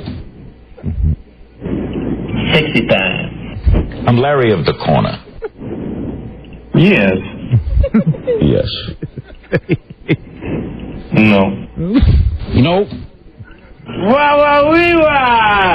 I think I look better now. I think I feel better now. Yes. Oh, boy. I can do. And I'll beat you. I can do. You were not born. You were made in the toy factory. Yes. All right. Yeah. Yes. Okay. Thank you. There you go. That's a good way to end it right there. There you go. Borat meets King. That's good. Thank you. That's pretty good. Hello, Don and Mike show. Phone scan. Hi. Hello? Hello, you're on the air. Don and Mike? Yes, sir. How you guys doing today? We're doing very well, thank you. I was just letting you know I listen in Fresno, California, and I think you guys just came on here, and I was just letting you guys know you have a good show. Thank you very much. Thanks. It's better than all the crap they play here. Well, thank you, my friend. No better endorsement. Great to be on. Great to get that from a new affiliate. Thank you. See you later. Hi, Don and Mike show. Hello. Hello. I'm sorry if we were curt with you. Time is of the essence. Hello, Don and Mike show. Hello, radio guys. Yeah, hi there. How are you? I'm from Toronto. Toronto. Right. Hi. Hi. I was calling. Mike said before when you brought up Kobe Bryant's case, he was watching ESPN high def. Yes. And it came up with the bars on the side. Yeah. That's still high def. I get that at home too. It pisses me off also. No, it is not. It is not high def when you're getting the bars on the side of the screen. No, the high def is going to be the rectangular picture. The true high def comes in 16:9, but when you get the 2 bars, it's 4:3. It is still the high resolution. It's not high resolution. It's not high definition. It's not high def. It's like the way. Listen, we're all too anal about this, and we know too much about this, and we try to hide this. It's like what Fox does. When Fox puts out a show and says, available in Fox high resolution. High resolution is a cheap gimmick to say that it's high def when it's not. Right? But the reason that we don't talk a lot about it on the air is that the percentage of Americans with high def TV very small. It's like what is it, like 2%? Like that, yeah. So yeah, it's going to be a while until it catches on. But I'm telling you something, for football, Christ, there's nothing better than high def television. I think it's between 2 and 3% nationwide, significantly higher in this room. Hello, Don and Mike show. Hello. Hello. And speak to us. Come on. Oh, you're killing me with that cell phone. Hi, Don and Mike show. Hello. Hello. Yeah, hi, you're on the air. Hey, how you doing? Turn your radio down. Turn the radio down, please. Another cell phone. And he's gone, Chase. Hi, Don and Mike show. Hey, fellas. Demolition Man. Great movie. Thanks. Hey, did you notice that the CBS weather guy signed off with the line from the movie when he said goodbye? No, what line did he use? I don't know. He said, "Be well." The classic. Be well. Be well. Okay. Classic. All right. Thank you, my friend. You're a classic caller. Hello, Don and Mike show. Hello. An instant classic. Hello. Hello. Hello. Don't go. On vacation? Yes. Why? Because I'm going to miss you. Now, come on now. Get a grip. Hold it together. We do it every 3 months. Come on. You know what I do when you're gone? What do you do? I get all my pots and pans out in the kitchen on the floor, and I bang on them with wooden spoons. Okay. We'll bang on the drum all day. All day. All day. Bye. That was Todd Rundgren checking. Try to stay well. And you know what? For all of us that are Todd Rundgren fans and aficionados, as I consider myself to be. Oh, hello, it's me. I wish that skunk-haired genius had never done I Want to Bang on the Drum All Day. Yeah. Because not his best song. I was watching a Todd Rundgren DVD, a concert DVD, that had great stuff like I Saw the Light, We Gotta Get You a Woman, Hello, It's Me. And then he comes on with that idiotic song that they play in football games. I just want to say, yuck. I want to bang on a drum all day. But, Don, if he never recorded it, how could we start the weekend right? That replaced Working for the Weekend for a lot of stations with the 5 o'clock Friday whistle. It must be 5 o'clock. Hello. Hello. Don and Mike Show. Hello there. Hey, how you guys doing? Hi, we're doing very well, thanks. Hey, Don, I got a question. How do you get the West Coast speed on the East Coast? It's magic, sir. I can't talk about it. It's magic, though. You know what? Right, goodbye. Hi, Don and Mike Show. Really, it's magic. I can't talk about it. Hello? Hello? Hi, you're on the air. Radio Gods. Yes, we are. Hi. I hope you guys have a good vacation. We will. I hope, I was wondering if you guys have been thinking about the fat guy that's trying to lose weight. Which one? The one you guys are going to pay for every pound. I thought you were talking about one of us. Yeah, I mean, one of us is always the case. I was waiting. I got the name jingle out for everybody. Like, hello? Which fat guy are you talking about? Which one? Oh, you mean, we'll check back with that guy when we get back from vacation. He sounded a lot better the last time we talked to him. He had only lost something like 9 pounds. Right. But the first time we talked to him, he couldn't breathe. You know who would know about that? The person who I bet has this bit of information at her fingertips, and incidentally now passed her 3-month anniversary on the show. And we're so happy that we've created a jingle that no one can understand. Oh, sure.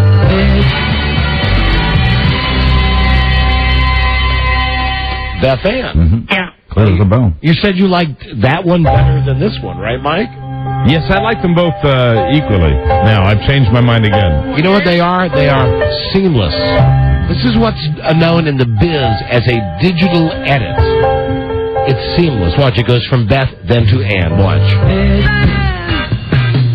Isn't that magical? That's Beth Ann. Hey, Beth Ann, when's the last time we talked to the real fat guy that we're trying to help motivate? We talked to Larry Cooper in August last, and he had lost 9 pounds. 9 pounds in August. 9 pounds. And he was sounding better with only 9 pounds. He was optimistic. And you know what? While we're on that subject, we still have to call Ron Pocock. Who's that? The guy who we called in November of 2001 at 635 pounds. And remember, if he can lose like 40 more pounds, he gets to have a stomach staple. Hey, how about that, huh? Well, you and Beth Ann get together. That should be a segment when we come back. Where are they now? Patty's in the news. Point counterpoint. Bye, B.A. Bye. Bye-bye. Phone scan. Hello, Don and Mike Show. Hello. Hello. Hey, phone scan. Hi. How's it going? Okay.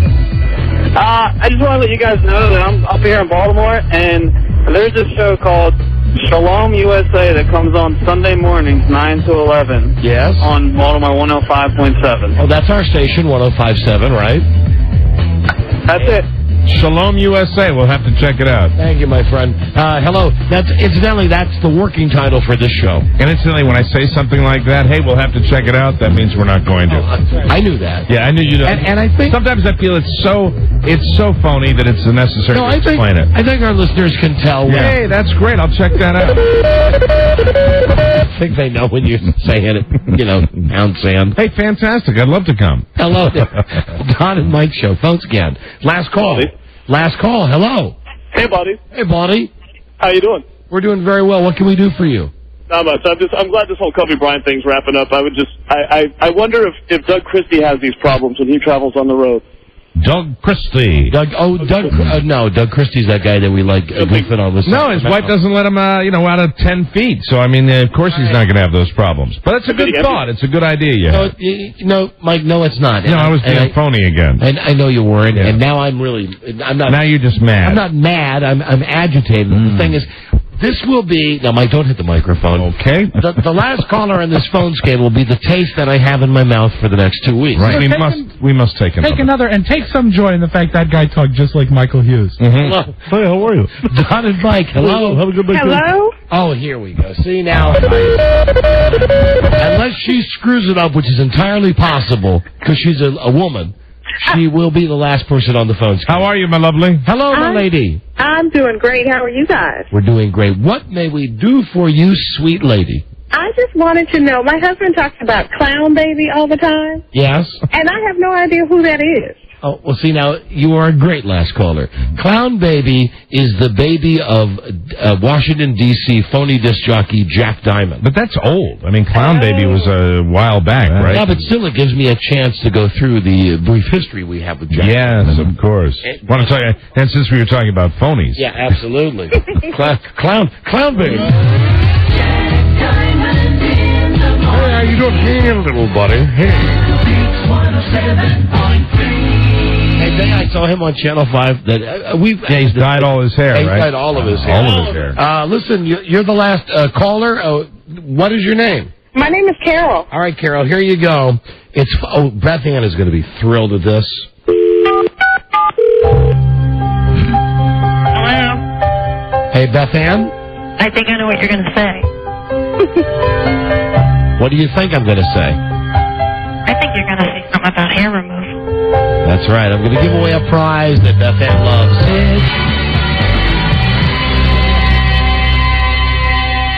Beth Ann, tell this lady what she's won. Carol? Yes. Congratulations. Do you have any hair on unwanted places on your body? Maybe. Well, find some because you've got $500 in laser loot. Oh! I know, Georgetown Laser Hair Removal. Oh, wow. Yeah, tell your friends to call 202-333-4445 or online at georgetownlaser.com. Yeah, I see fish. Wow. Carol, enjoy. Georgetown Laser is making the world a place. One hair at a time. Shut up, Beth Ann. Bye, darling. Bye, Beth Ann. There you go. That's a prize. Was Beth Ann wearing that headset your wife wears at home? Yes, she was. $500 in laser loot from Georgetown Laser Hair Removal. Georgetownlaser.com. Enjoy that. I will. I'm trying not to sound too excited, but yay. Yeah, good. You're a hairy woman. There's no need to hide that. Yeah, Thank you. You'll be really excited once they start that little forest fire at your bikini line. Thank you very hard. Great. And have a great weekend. Viva Brazil. Thanks, you too. Okay. Way to go, you beast. Joe? You brought up Diamond, and I was dialing around the other morning, and I swear he had a caller on. The topic of the calls he was taking were people who died before you could apologize to them for something you had done to them in their life. I could not believe it. If I'd only had a chance to say I love you and I'm sorry. Thank you. He was like, yeah, sometimes people just go. You never know when you're going to go, and you kind of wish that you maybe reached out to him. Like, jive ass. Right. Jive ass phony. Clown baby. Clown baby. Clown baby. Oh. Hey, we're Clown baby. Yeah, listen, my revenge will be sweeter than that. Yeah. You never forget that. Hey, John and Mike. Yeah. Hey, listen, you MFers.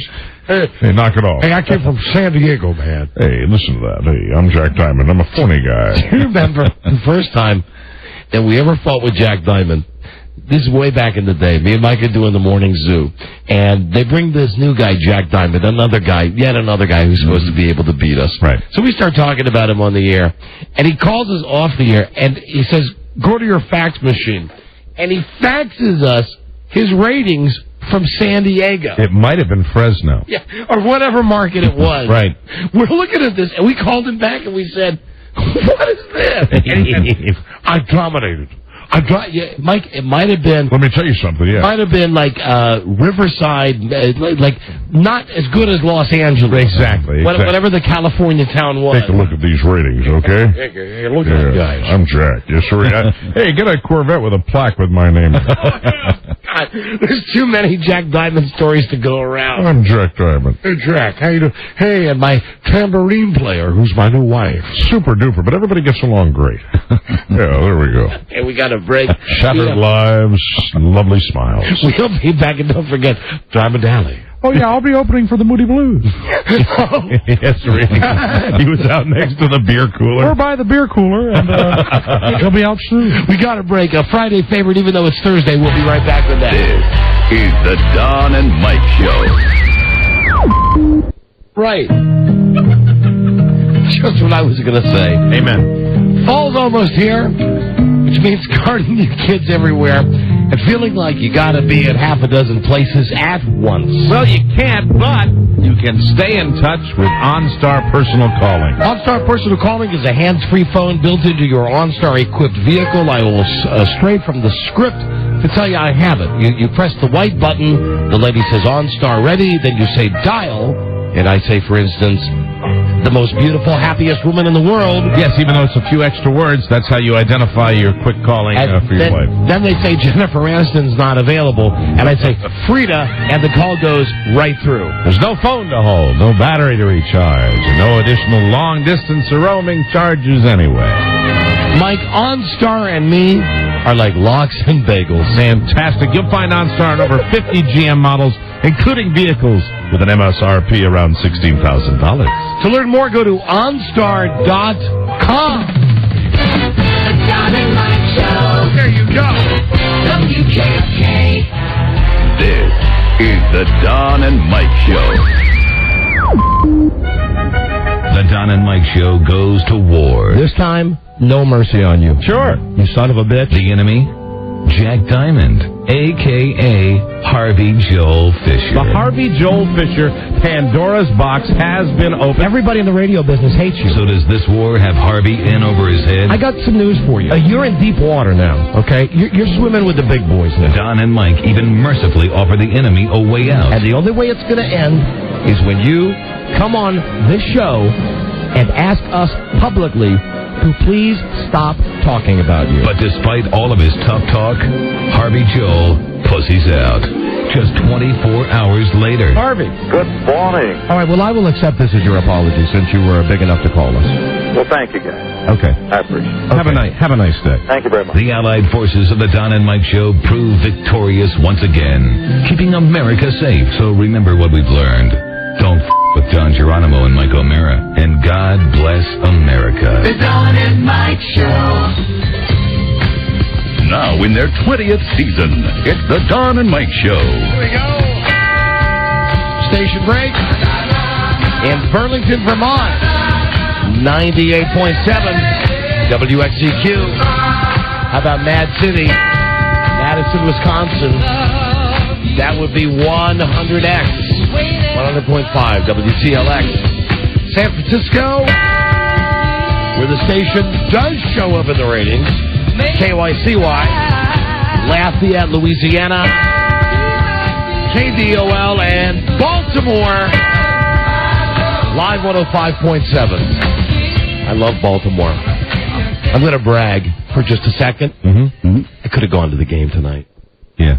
I could have gone, and he told me not to say it. But you know me, I can't help it. You're excited. I could have gone to the game tonight. Yeah. The Ravens are playing up in New York, and I got invited to fly up on the team. You're a player. I could have gone, but I'm here. I'm here for you. Besides, I itch. So, you know, what the hell. Yeah, you don't want to go to a game and itch. A Friday favorite. Hey. Oh, speaking of itching. Yeah, I see fish. Yeah. That had nothing to do with anything. A Friday favorite that we're doing today because it's like Friday. Time now on JFK with cash for you and me. It's time for Don and Mike to play the budget Jeopardy. We've had this guy on the show almost all 20 years that Mike and I have been working together. Wow. And he's finally coming to the end. His last convention. How are you, Don? For Tom Brokaw. Tom Brokaw, NBC Nightly News.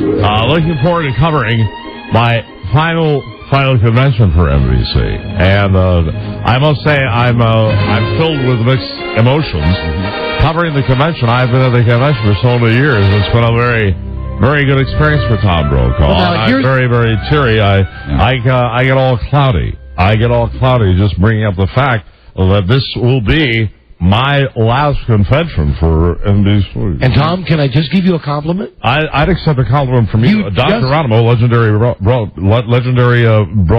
You just said not only the word last, but you said the word legendary. Legendary is something I've been working on the L sounds and trying to, do the last second kick for NBC, where I will talk to each and every political candidate and try to pronounce my words clearer on NBC than I normally have. You have to be thrilled that right now it's a 2-syllable word, Carrie, and a 1-syllable word, Bush. And I Look think, at that. Who's got that down in their sleep, Tom? Not You to do, mention baby. the running mates, Cheney and Edwards. Oh, yeah. 2 syllables It's and better. 2 syllables. But, of course, today, and you'll hear it on NBC Nightly News tonight with Tom Brokaw, big doings in that very pesky area of the world. Chechnya. Hostage crisis in Chechnya. But I'm very happy with I got the a way wild things card go. for you. Yes. Wild card. Please don't mention the keynote speaker. Who is John Kerry's wife? Teresa.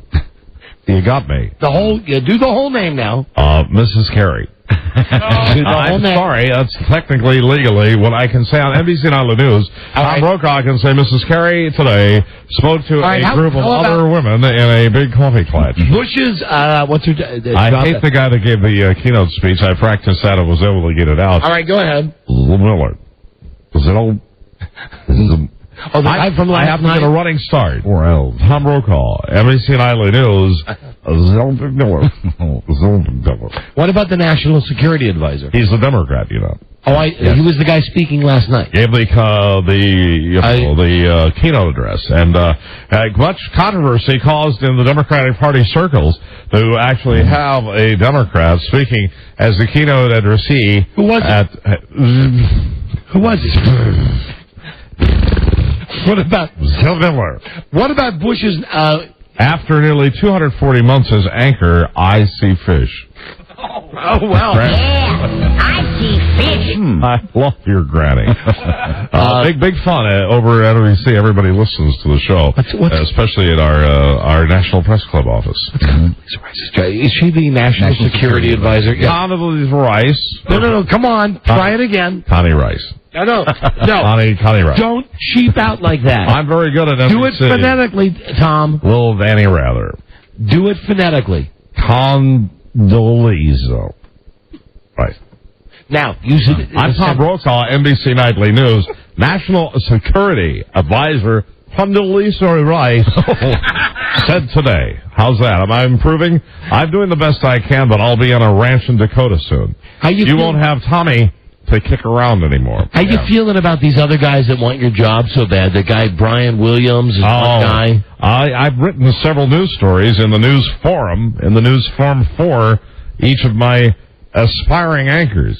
All right? Now, these are the guys that want to take the job when you quit after the election, right? The Associated Press reported today that NBC newsman Brian Williams is accused of being a full-fledged pansy.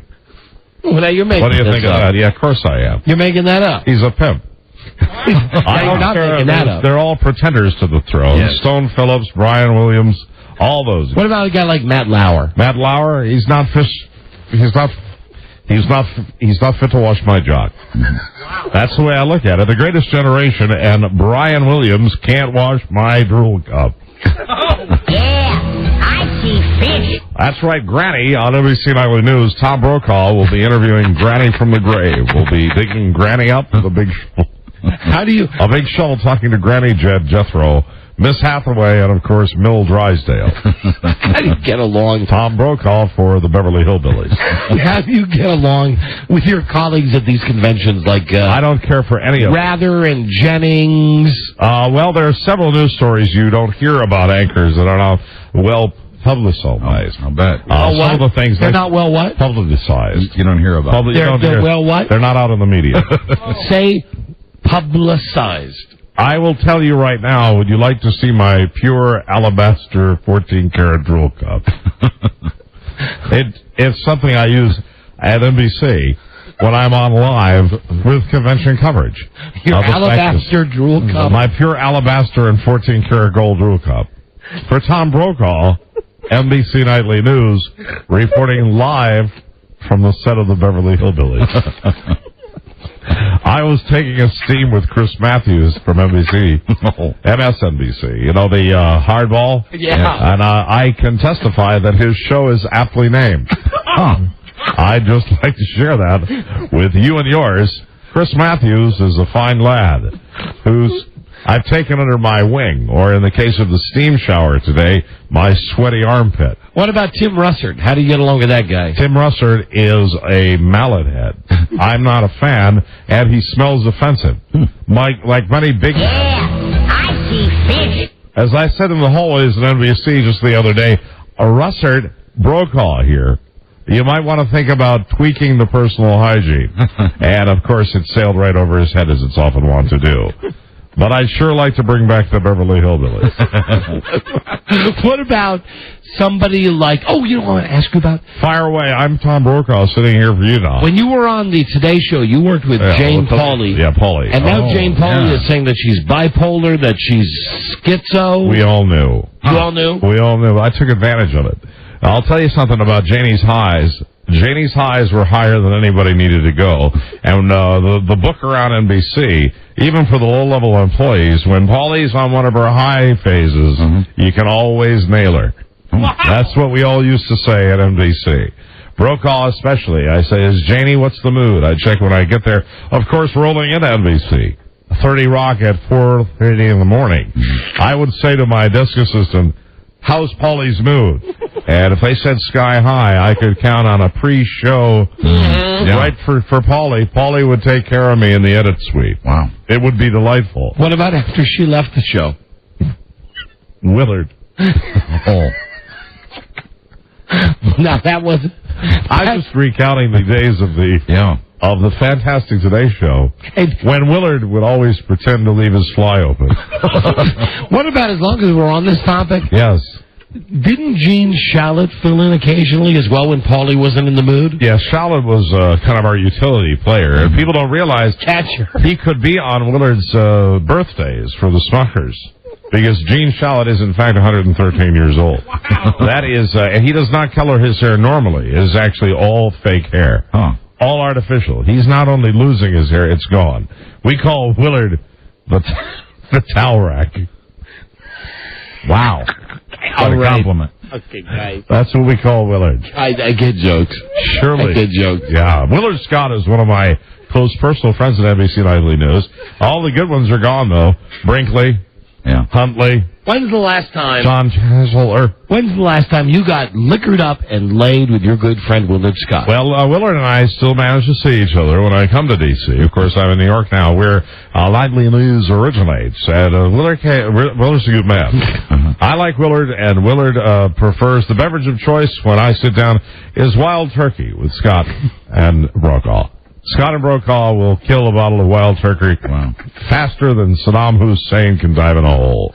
There's no doubt. We call Willard the towel rack. Ask me why they called him. I got it the first time. Would you like to ask me why they called him Roger Mudd? No, I don't want... We have all sorts of fantastic stories. Mr. Spicoli. I'll tell you, he was a newsman. You're on very dangerous ground. He could get to the bottom of the story. There was no doubt about it. Yeah, he would dig. He would dig deep. He would dig very deep. It was amazing. You know, if we ever had somebody who was uncooperative at NBC Nightly News, we'd just send them into the edit suite with Mudd. And when they'd come out, he'd have a full story. It would be amazing. Roger Mudd was not afraid to get a little dirt under his fingernails. Not a bit. Roger Mudd would always dig deep for the story, and he wouldn't mind if he had to kiss a little butt to get it.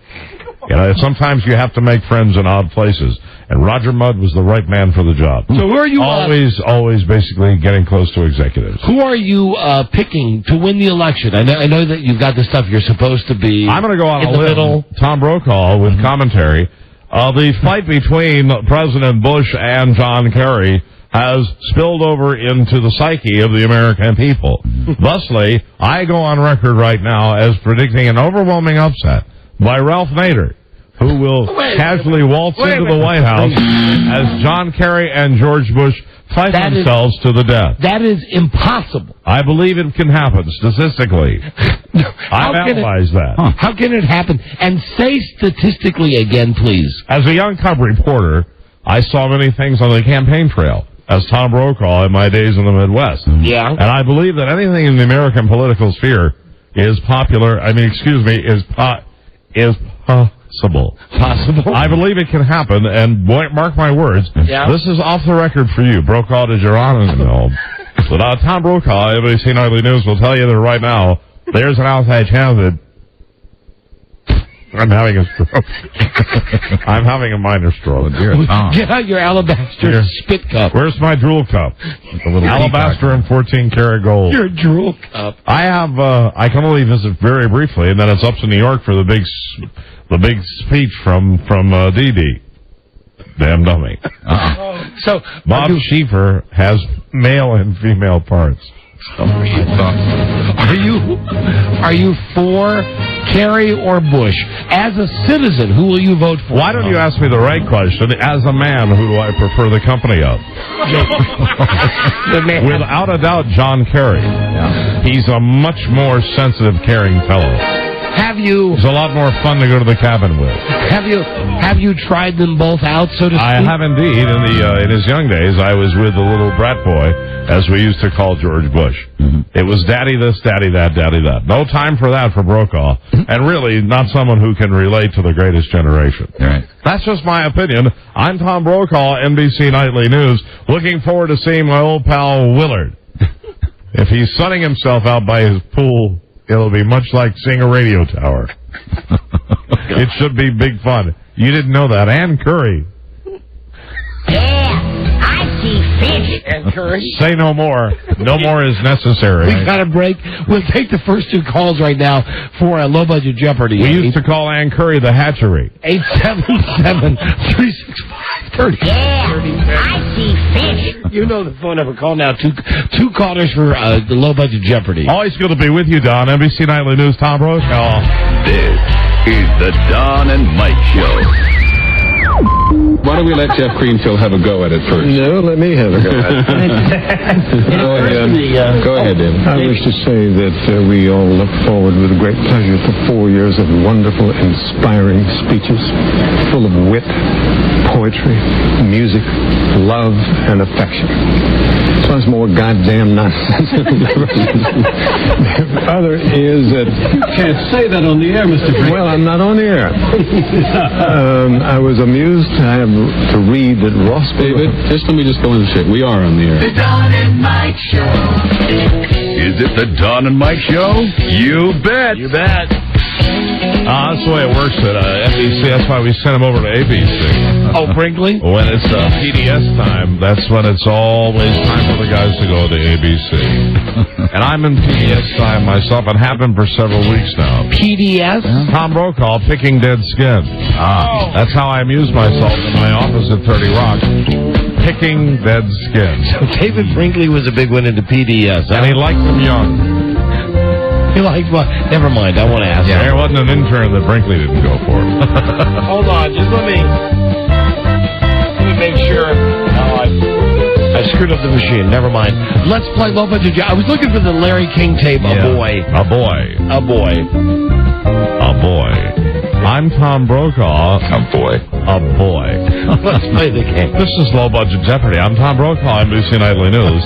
Now entering the studios, a marketing rep from Reno, Nevada. Let's say hi to Don Younger. And hey, Don. Hello, Don. Hey, Tom. Hey, LQ. And now entering the studios, challenger number 2, a salesman from Spokane, Washington. Let's say hi to Scott Lugsden. Hello, Scott.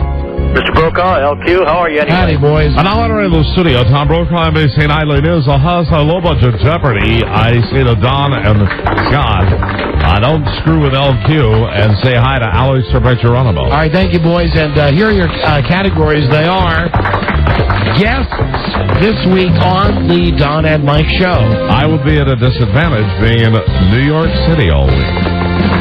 Fantasy draft. Who got who? I enjoy the NFL. At the GOP convention. Now you're talking my lingo.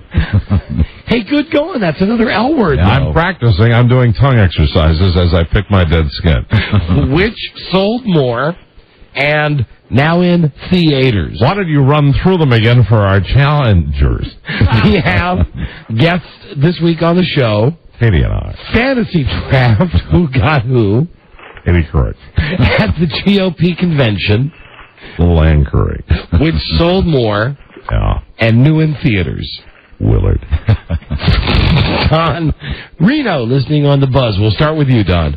GOP convention for one. All right. The city that is hosting this election's gala. What is New York City? Righto. $1 for Don Younger of Reno, Nevada, and I have to share something with you. What's that? The sore on my thigh is weeping. First name for two. First names. I shouldn't rub it. No. First names of the Bush twins. Barbara and... Who are Barbara? I'm sorry. He's a taskmaster. I'm weeping for you. Scott, a chance for you to steal. Who are Barbara and Jenna? Yeah. Barbara and Jenna, right. $2 and dumber two you won't ever meet. GOP for 3. He was the Republican who influenced Arnold Schwarzenegger to join the Republicans. Not a clue. Don, your chance to steal. Who is Nixon? Right, Nixon, that's right. Smart move. I shouldn't pick at it. No. But as you all know, from pain comes pleasure. Okay. Scott, you're in control. Fantasy draft for 1. I dare you to eat your scalp. Hold on. Tom Brokaw. Here we go. Pick away. Tom Brokaw. Oh, Tom. Oh, Tom. Tom. That's a tasty scab. Oh. I've eaten my scab on the Don and Mike show. No idea. Delicioso. Go ahead, please. That he can say. Select again. We've lost Who's our in train. charge? Scott's in control. Scott. Fantasy draft for 1. Fantasy draft. I hope you were listening yesterday. Who got who? For 1, who got Michael Vick? Or he got Michael Vick. Who is Buzz Burbank? Right. $1 for Scott. Select again, please. Fantasy draft for 2, please. He got Priest Holmes. Who is Michael Mara? Negative. Don, your chance to steal. Who is Bart? Negative. Joe Ardinger. Scott, you're in control. Fantasy draft for 3. This person got the Baltimore Ravens defense. Who is BA? Right, well. Yeah, I see fish. $3 for you, Scotty. It was kind of a giveaway because she's the only woman. It was either he or she. So there you go. That's for you. Very good. Select again, please. Guest this week on Don and Mike. I guess this week on the show, he's Mr. DreamWorks. Who is Jeffrey Katzenberger?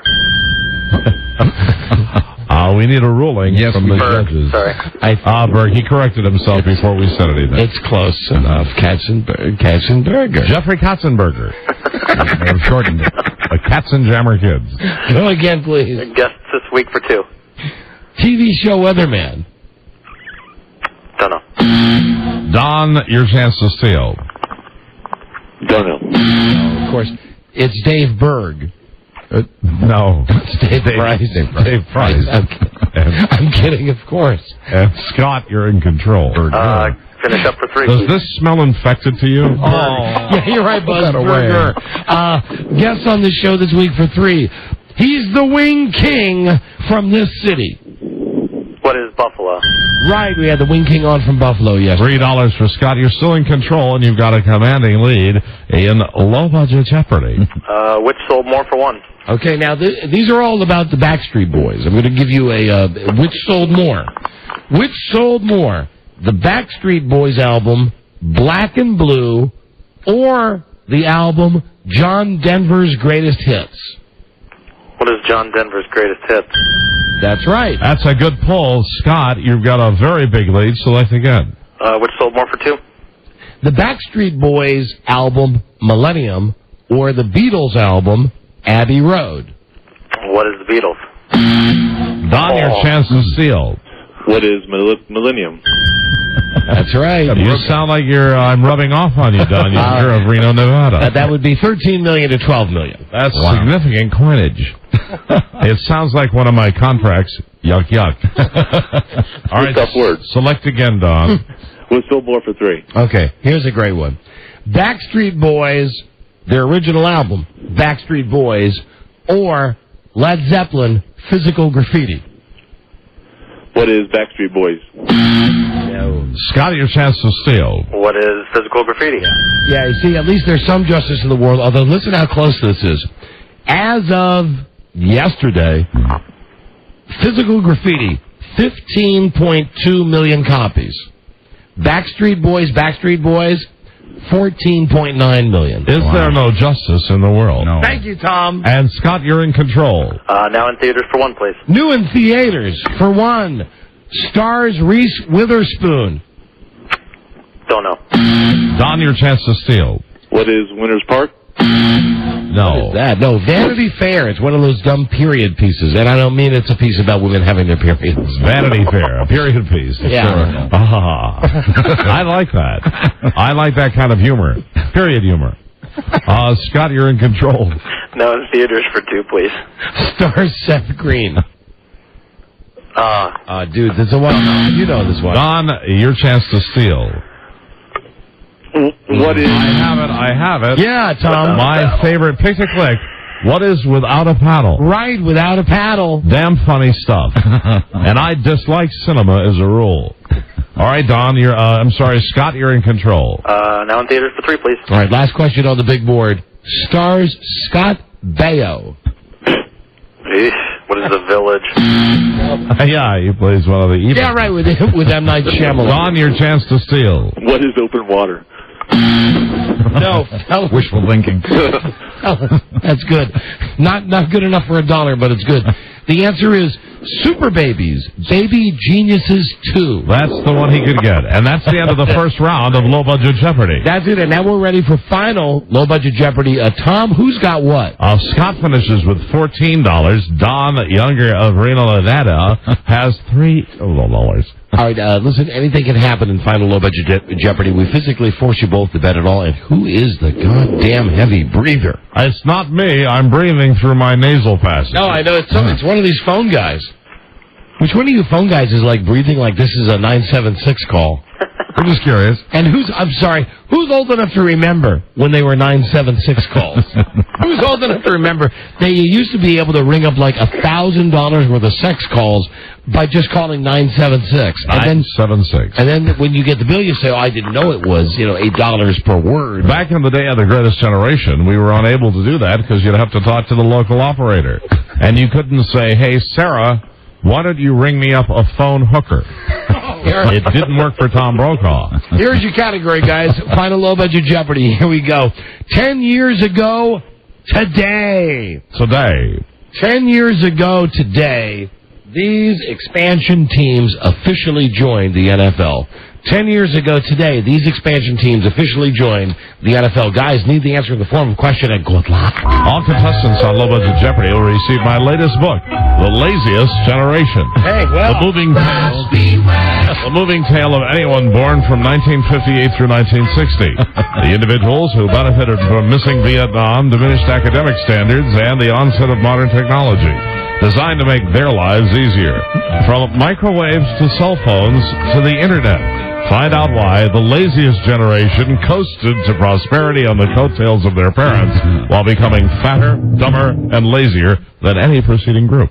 Now back to final Low Budget Jeopardy with Alex Trebek. Well, no, that's a little harsh. Oh, so sorry. Coming from a guy who can't even say Libya. Watch it, pal. Watch it. I grew up in the School of Hard Knocks. Let's talk to Don first, right? Don has $3, you of the laziest generation. Right, Don. 10 years ago, these expansion teams joined the NFL. Who are the Jacksonville Jaguars and the Carolina Panthers? Righto. That's a hell of a pull, Don Younger of Reno, Nevada. It could be a big one for you. Scott, if you have the right answer, you're the big winner. Who are Carolina and Jacksonville? Right. And that means that Scotty Logston of Spokane, Washington.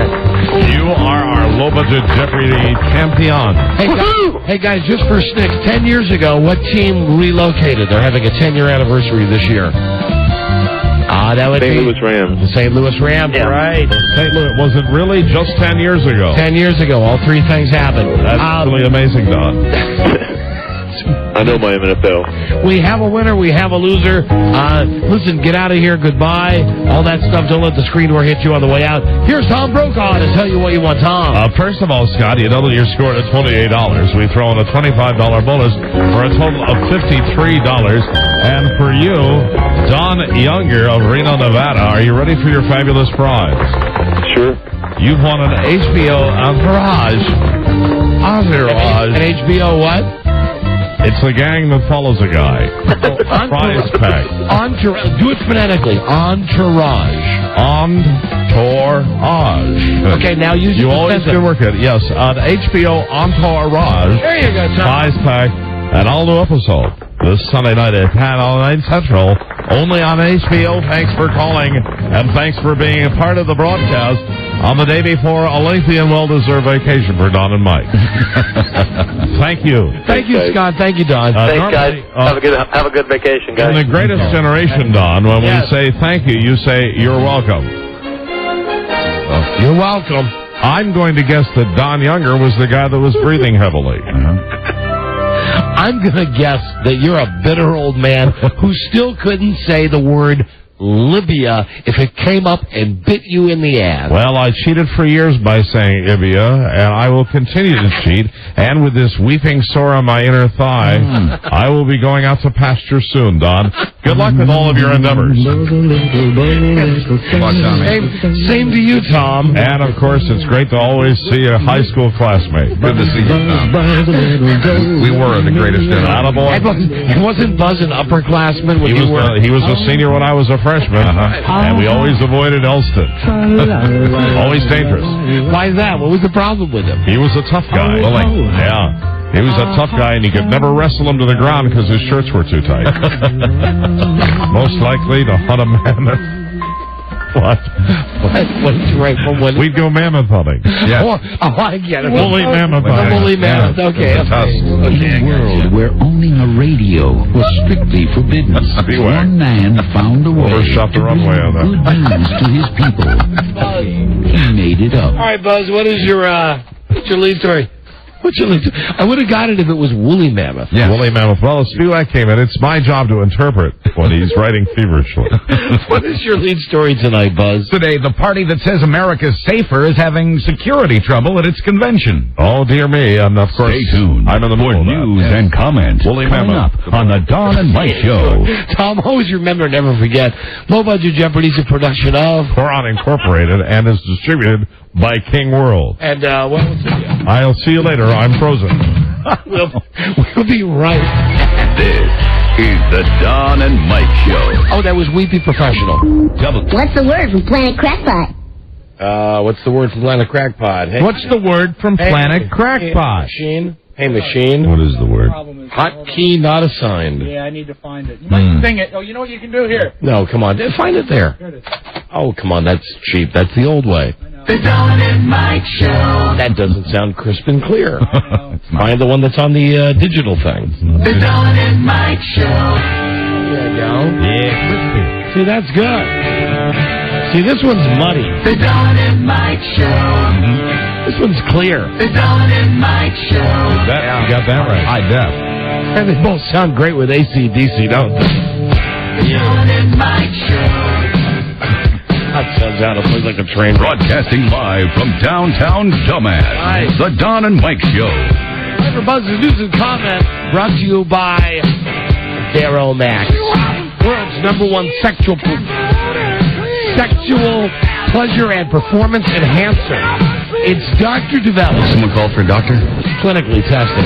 Patented. Verimax. Get it. Retailers nationwide. 1-888-TRY. VMAX. Now here's Buzz. Hi, Buzz. Hi, Don and Mike. Well, the president speaks tonight, and I assume they've beefed up security. They dragged a protester out of Madison Square Garden last night after he tried to disrupt a speech by Vice President Dick Cheney. Earlier in the day, 15 protesters disguised as young Republicans infiltrated the convention to shout down the president's chief of staff, Andrew Card. They'd smuggled in with them huge banners that read, "Stop Bush." If they can smuggle in huge banners, imagine what else could have been smuggled. Quoting a real young Republican, I can't understand how they got through security.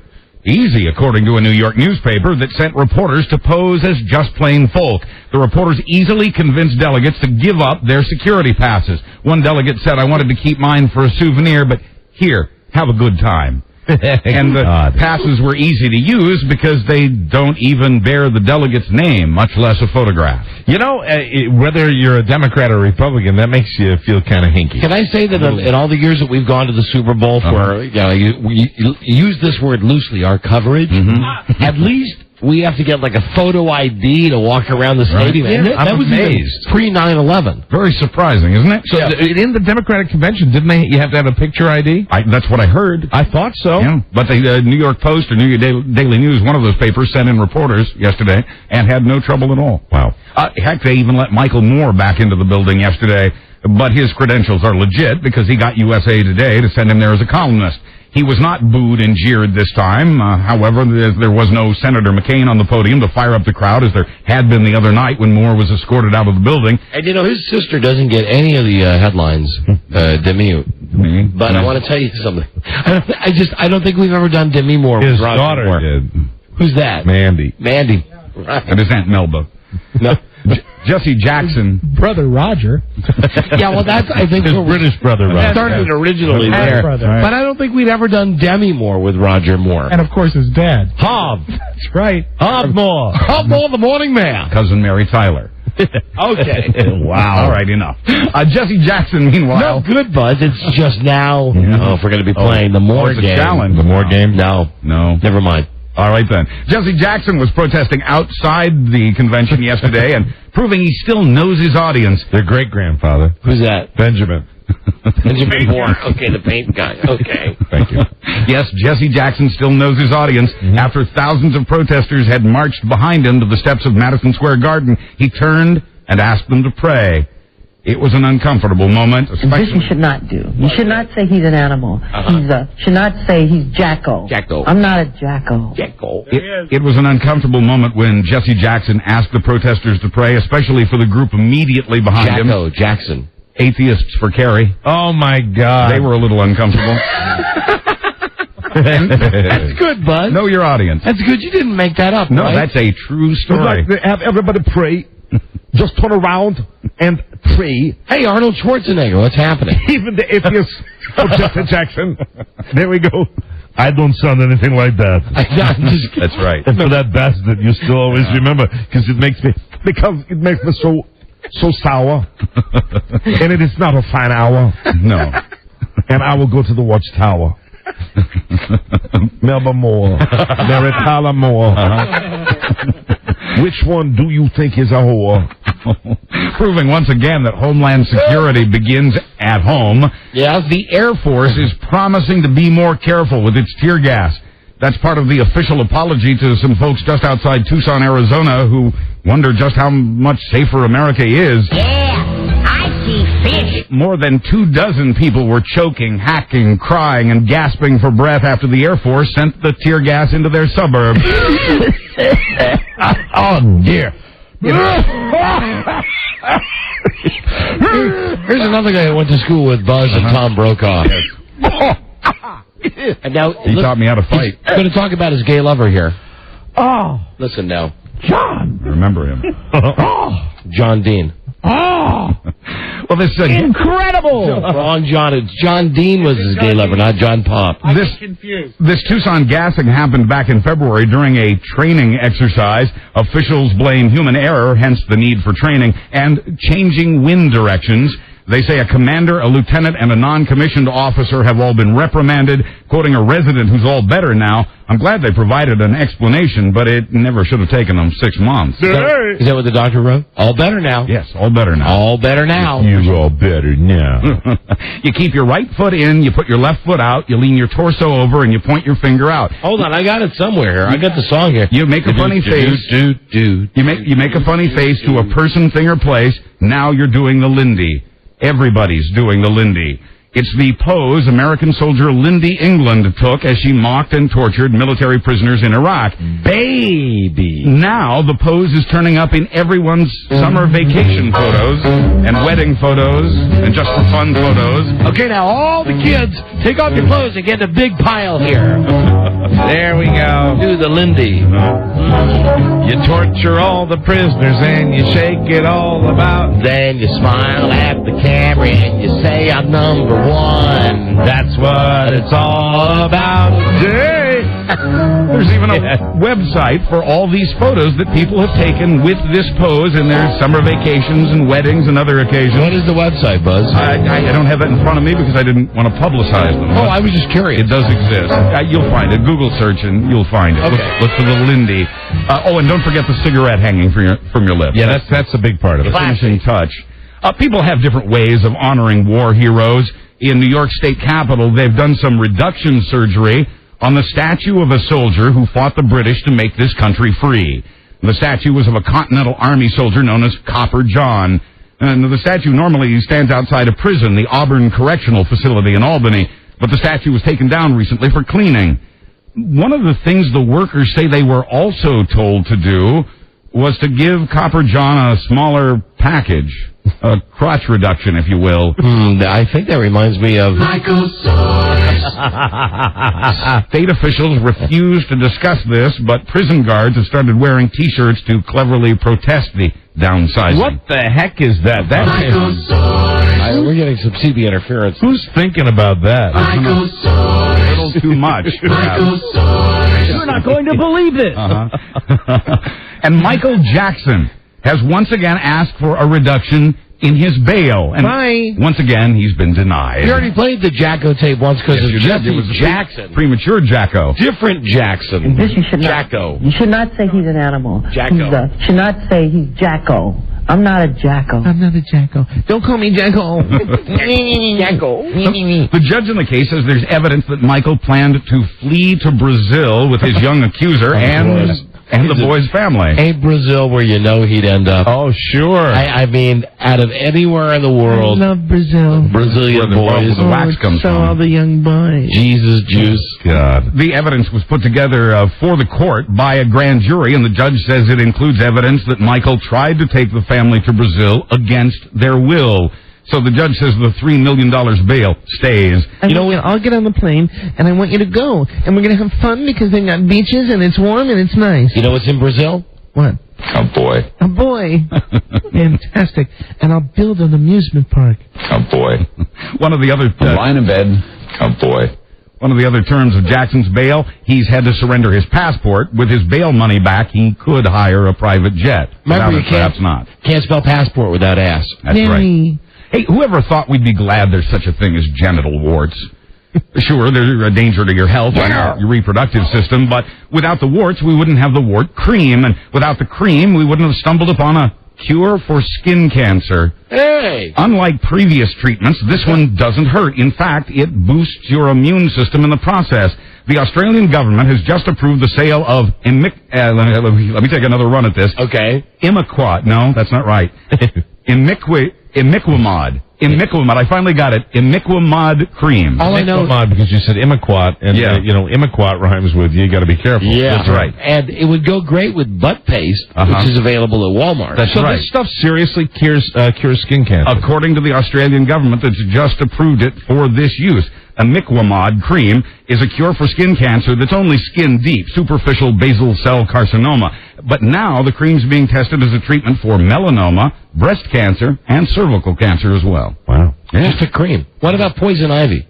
What if you have poison ivy and like at this time yesterday? Your forehead is bubbly a little bit. Yeah, well, absolutely it is. Oh, you try it. What could it hurt? And is it good on crackers? I'm sure it is. Can you get it in this country? Imiquimod. I don't know. I haven't checked into that yet, but, I'll have an answer when we get back on vacation. Very good. Research. Buzz, if it's illegal or from another country, he'll have it for you. He'll come back from vacation. Let me check my basement. That's right, and there's nothing more trustworthy than an Australian doctor. Oh, now, come on. So get me some of that cream. Imiquimod. And also 2 bottles of that other stuff that I like so bad.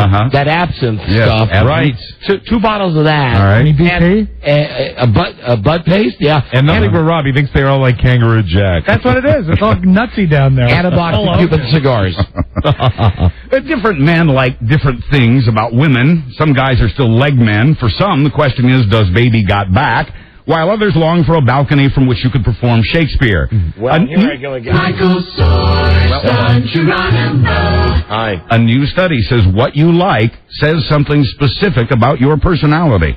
At Illinois University, a psychology professor had young men look at thousands of pictures of nude women. Now, do you have the results of this? I do. All right, should we poll ourselves right now? You're a breast man. Yeah. Hello. That's a shock. I am definitely a butt man. Rob? You know, I like it all, but I would have to say mostly a leg man. A leg man, Rob? It's interesting. We have a nice cross section. I guess at this point I'd have to say a butt man. A butt man. How are you? Okay. All right. So this woman psychologist, had all these young men, after looking at these thousands of pictures of nude women, had them vote for the ones they liked.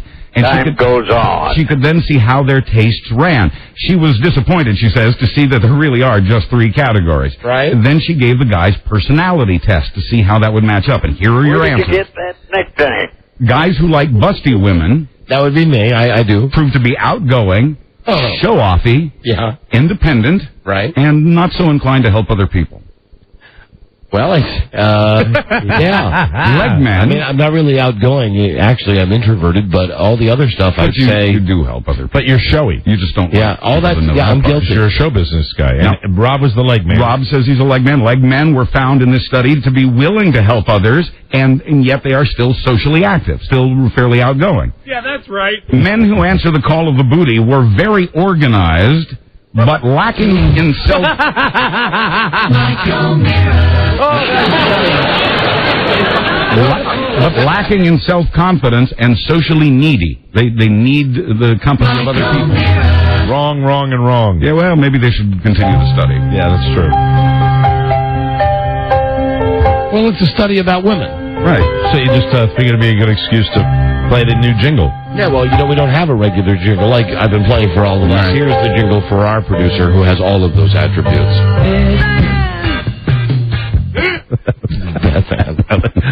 Once again, I've changed my mind again. I do like that one. Oh, you're a flip-flopper like John Kerry. I know I am. Terrible. Now, your eye color, meanwhile, can say a lot about your drinking habits. A new study indicates that people with blue eyes are more likely to drink to get the courage to face social situations. What color are your eyes, Mike? Red. No, come on, really. Bloodshot. Come on, what are they? Blue. Gray blue. Now, Norway has a lot of blue-eyed people, and a lot of Norwegians drink themselves under the table on weekends when they face social situations, and may not drink during the week, but just drink themselves until they pass out on the weekend. I get it. Let's hear it for blue-eyed people. And that means, of course, it's Nazi time. A university study in the more peace-loving Norway. Save the Nazi stuff for Arnold. The study in Norway says blue-eyed folks tend to be more shy than people of other eye colors. Yeah. But judge not a person on the color of their eyes. Okay with that, please. Now, I'm not going to Mars until they improve the food, and I'll tell you why. I'll drink to that. When we come back. Okay, Slick Guy, we'll be right back. This is the Don and Mike Show. Gosh, I hate to interrupt. It's all been so incredibly fascinating and entertaining and instructive. Really, the time has just flown by. The Don and Mike Show. Ready to pick you up and shake you in a figure eight. Don Geronimo and Michael Mara. Yeah. I said, son! Me and Homer Jones and Big John Pallet. Yeah. Big crafty going back in the house. I said, Jerry! I kept rolling them sevens. Well, you're hot. You're hot. I said, thanks a lot. So good I could do no wrong. I just kept on controlling them bones. God, only on the last show before vacation would I play this. Fantastic. Yeah. When you're hot, you're hot. When you're hot, you're hot. When you're not, you're not. Put out the money in a little. God. Said, Judge, old buddy, old pal, old friend of mine, you take off that robe, you come back here. He said, 90 days, Jerry. When you're hot, you're hot. I said, thanks a lot. Wow. Oh, God. I can't hear Jerry Reed without clouding up. My attorney will be in touch. Goodbye, turkey. Goodbye, turkey. Oh, man. When you hot. When you're hot. You're hot. I said, thanks a lot. When you're hot, you're hot. Right. Jerry. By Jerry Reed. What Jerry Reed. What a great song. What a great performer. And here's Buzz. Hi, Buzz. Hi, Donna Mike. Well, as I said, I'm not going to Mars until they improve the food. Having enough food and water is one of the big obstacles for a human mission to Mars. So scientists at Purdue University near our affiliate city of Lafayette, Louisiana, are experimenting to see which plants grow well in human waste. They say water extracted from those plants could then be used for drinking. Oh. Or for growing other more edible plants. NASA has even loaned these scientists one of its $50,000 special spacecraft toilets. This water tastes like crap. To collect raw materials for the experiment. This is not the best water I've ever had. And here's your sign said 100% guaranteed. Excuse me, Brad. Or whatever your name is. Yeah, Brad. It was Brad. Bradley. Here's milk from your eye. A construction worker in Turkey has just set a world record for squirting milk out of his eye. Ilker Yilmaz has an anomaly in his tear duct. He pours the milk into his hand, snorts it up his nose, mouth closed, and then, while holding his nose, forces the milk out of his eye. I'm no homo. I'm remotely turned on by this stuff. I'm not surprised. Because it goes back to my whole other thing. Yeah. About women. The laser-like stream of milk extended well over 9 feet. Would you from Ilker's eye. Don needs to sit down for this Would you part. repeat that last line? The laser-like stream of milk extended well over 9 feet from Ilker's eye. Buzz? Yes? The other music, please, Robin. My music. My sex music. One more time, please, Buzz. The laser-like stream of milk, This is disturbing. extended well over 9 feet from Ilker's eye. Yeah. All right, okay. 976 Buzz. Thank you, Buzz. You're welcome. Thank you. The 28-year-old says he's proud to represent Turkey this way and hopes the Guinness Book will certify the record. The current record holder is a Canadian who shot his liquid of choice just under 9 feet. There's no reason to be playing this. Of course there's not. There is no reason whatsoever. Except for Goopy Tired, and I want to say she's at her 3-month anniversary. 3 months is our producer. Congratulations. Yep, she's made it. The radio indecency witch hunt continues in Singapore. Oh, that was so nasty. In Singapore, where people get their burnt toast and coffee time from a show called Morning Madness. A DJ apparently decided to challenge the censorship laws in Singapore, in a land where the government's banned Cosmopolitan magazine for the last 22 years. He talked about hotel porn and what color underwear one might find under a school uniform. I know where that was. She's not, but let me just say, Right. oh my darling, oh my darling, oh my darling Clementine. He is not from Singapore. Oh my darling Clementine. Oh my darling, oh my darling, oh my darling Clementine. She's really from North Carolina. Oh my darling Clementine. The government says the comments from the DJ promoted premarital sex and promiscuity. The DJ has now been fined $30,000. I'm surprised he was like beheaded or something. Yeah, no. Internet chat rooms have caught on so fast in China. The public schools there have started teaching a course on what real love is. Schools in Shanghai have started teaching more poetry and literature on the subject of love as opposed to the kind a 15-year-old might find online. And that's even with the censored internet they have in China. They should just listen to that Foreigner album. I want to know what love is. You're feeling musical and whimsical, aren't you? Inspired. That's good. And then, They are foreigners. When you're hot, you're hot. Yeah, I said, thanks a lot. and then, Old Judge, old buddy, old fishing, old pal of mine. How the days, Jerry? he loves the Jerry When Reed. you hot, you hot. I said, thanks a lot. In Bangkok. God, why is the last show before vacation always like this? I mean, I guess this is good. Yes, it's If very you know Jerry Reed and the song, It's very good, Turkey. When You're Hot, You're Hot. And I said thanks a lot. Hey, Jerry. And in Bangkok, They've had to put up signs on city buses warning student commuters not to have sex on the bus. I was there one night. Traditionally, one night in Bangkok? Yeah. Okay. Traditionally, Thailand is a conservative Buddhist country where public displays of affection are rare, but Bangkok also has a booming sex industry, and it's full of young people hungry for Western culture, which isn't quite so conservative. Student sex on the bus is a problem, especially in the evenings, and quoting one transit official, especially on the air-conditioned Route 12. Oh, ew. What's crazier than a woman with a house full of cats? A man with a house full of birds.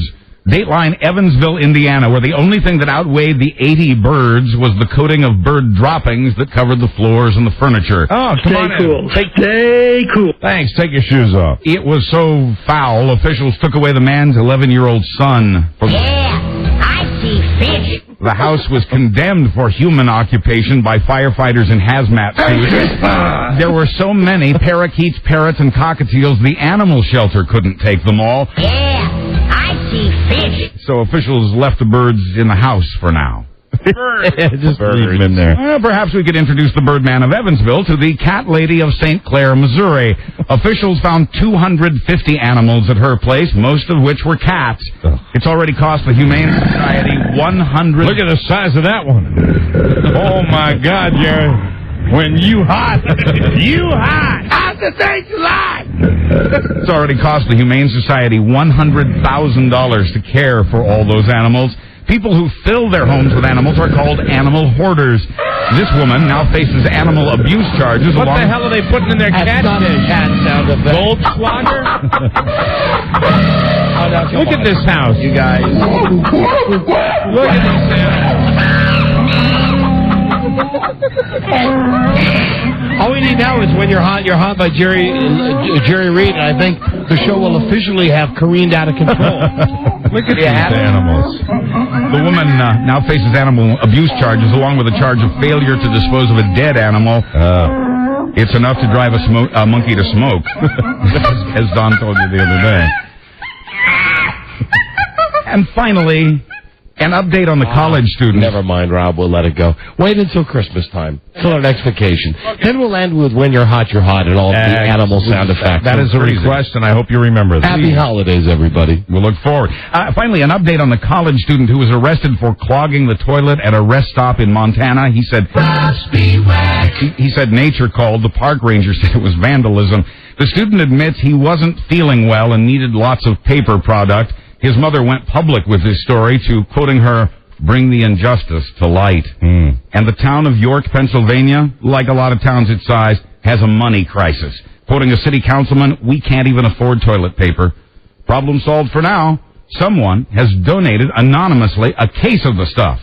They may have to spend like paupers at City Hall. Tonight, they wipe like kings. I'm Buzz Burbank on the Don and Mike Show. Shocking. Buzz took his crazy pills today, didn't he? That's right. And then we got to go. Let's see.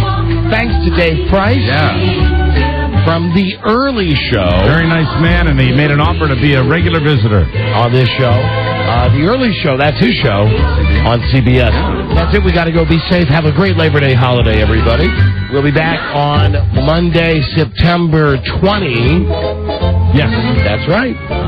Please stay tuned for the best of, which will be hosted by Bobo Spiewak. Right on. Actually be talking and everything. His favorite episode. When you're hot, you're hot. Yeah, you brought up a lot of that with Jerry Reed. Yeah. I said thanks a lot. I love you, Frida. I love you, Bart. Be safe, everybody. Good day to you, sir. Good day to you, sir. Good day to you, sir. Good day to you, sir. Good luck. I know. It's a secret. Okay. You ruined all my secrets. I didn't say nothing. I can't have no fun at all. I didn't say nothing. 90 days, Jerry. My attorney will be in touch. You're hot. You're hot. I said thanks a lot. Ron and Fez are next on many stations. Yeah. Please listen to them. And you... 90 days, Jerry! When you hot, you hot! And I said thanks a lot. Okay. White. Till we meet again, this is Sammy Davis Jr. saying, be kind, be nice, and I hope the next performer has the pleasure of having as nice an audience as you've been tonight.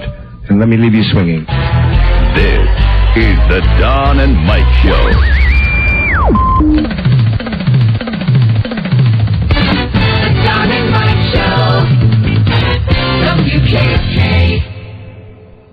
busy to meet new friends? The When you're WJFK hot, you're Dateline hot. can change your life. Log on to WJFK.matchnames.com.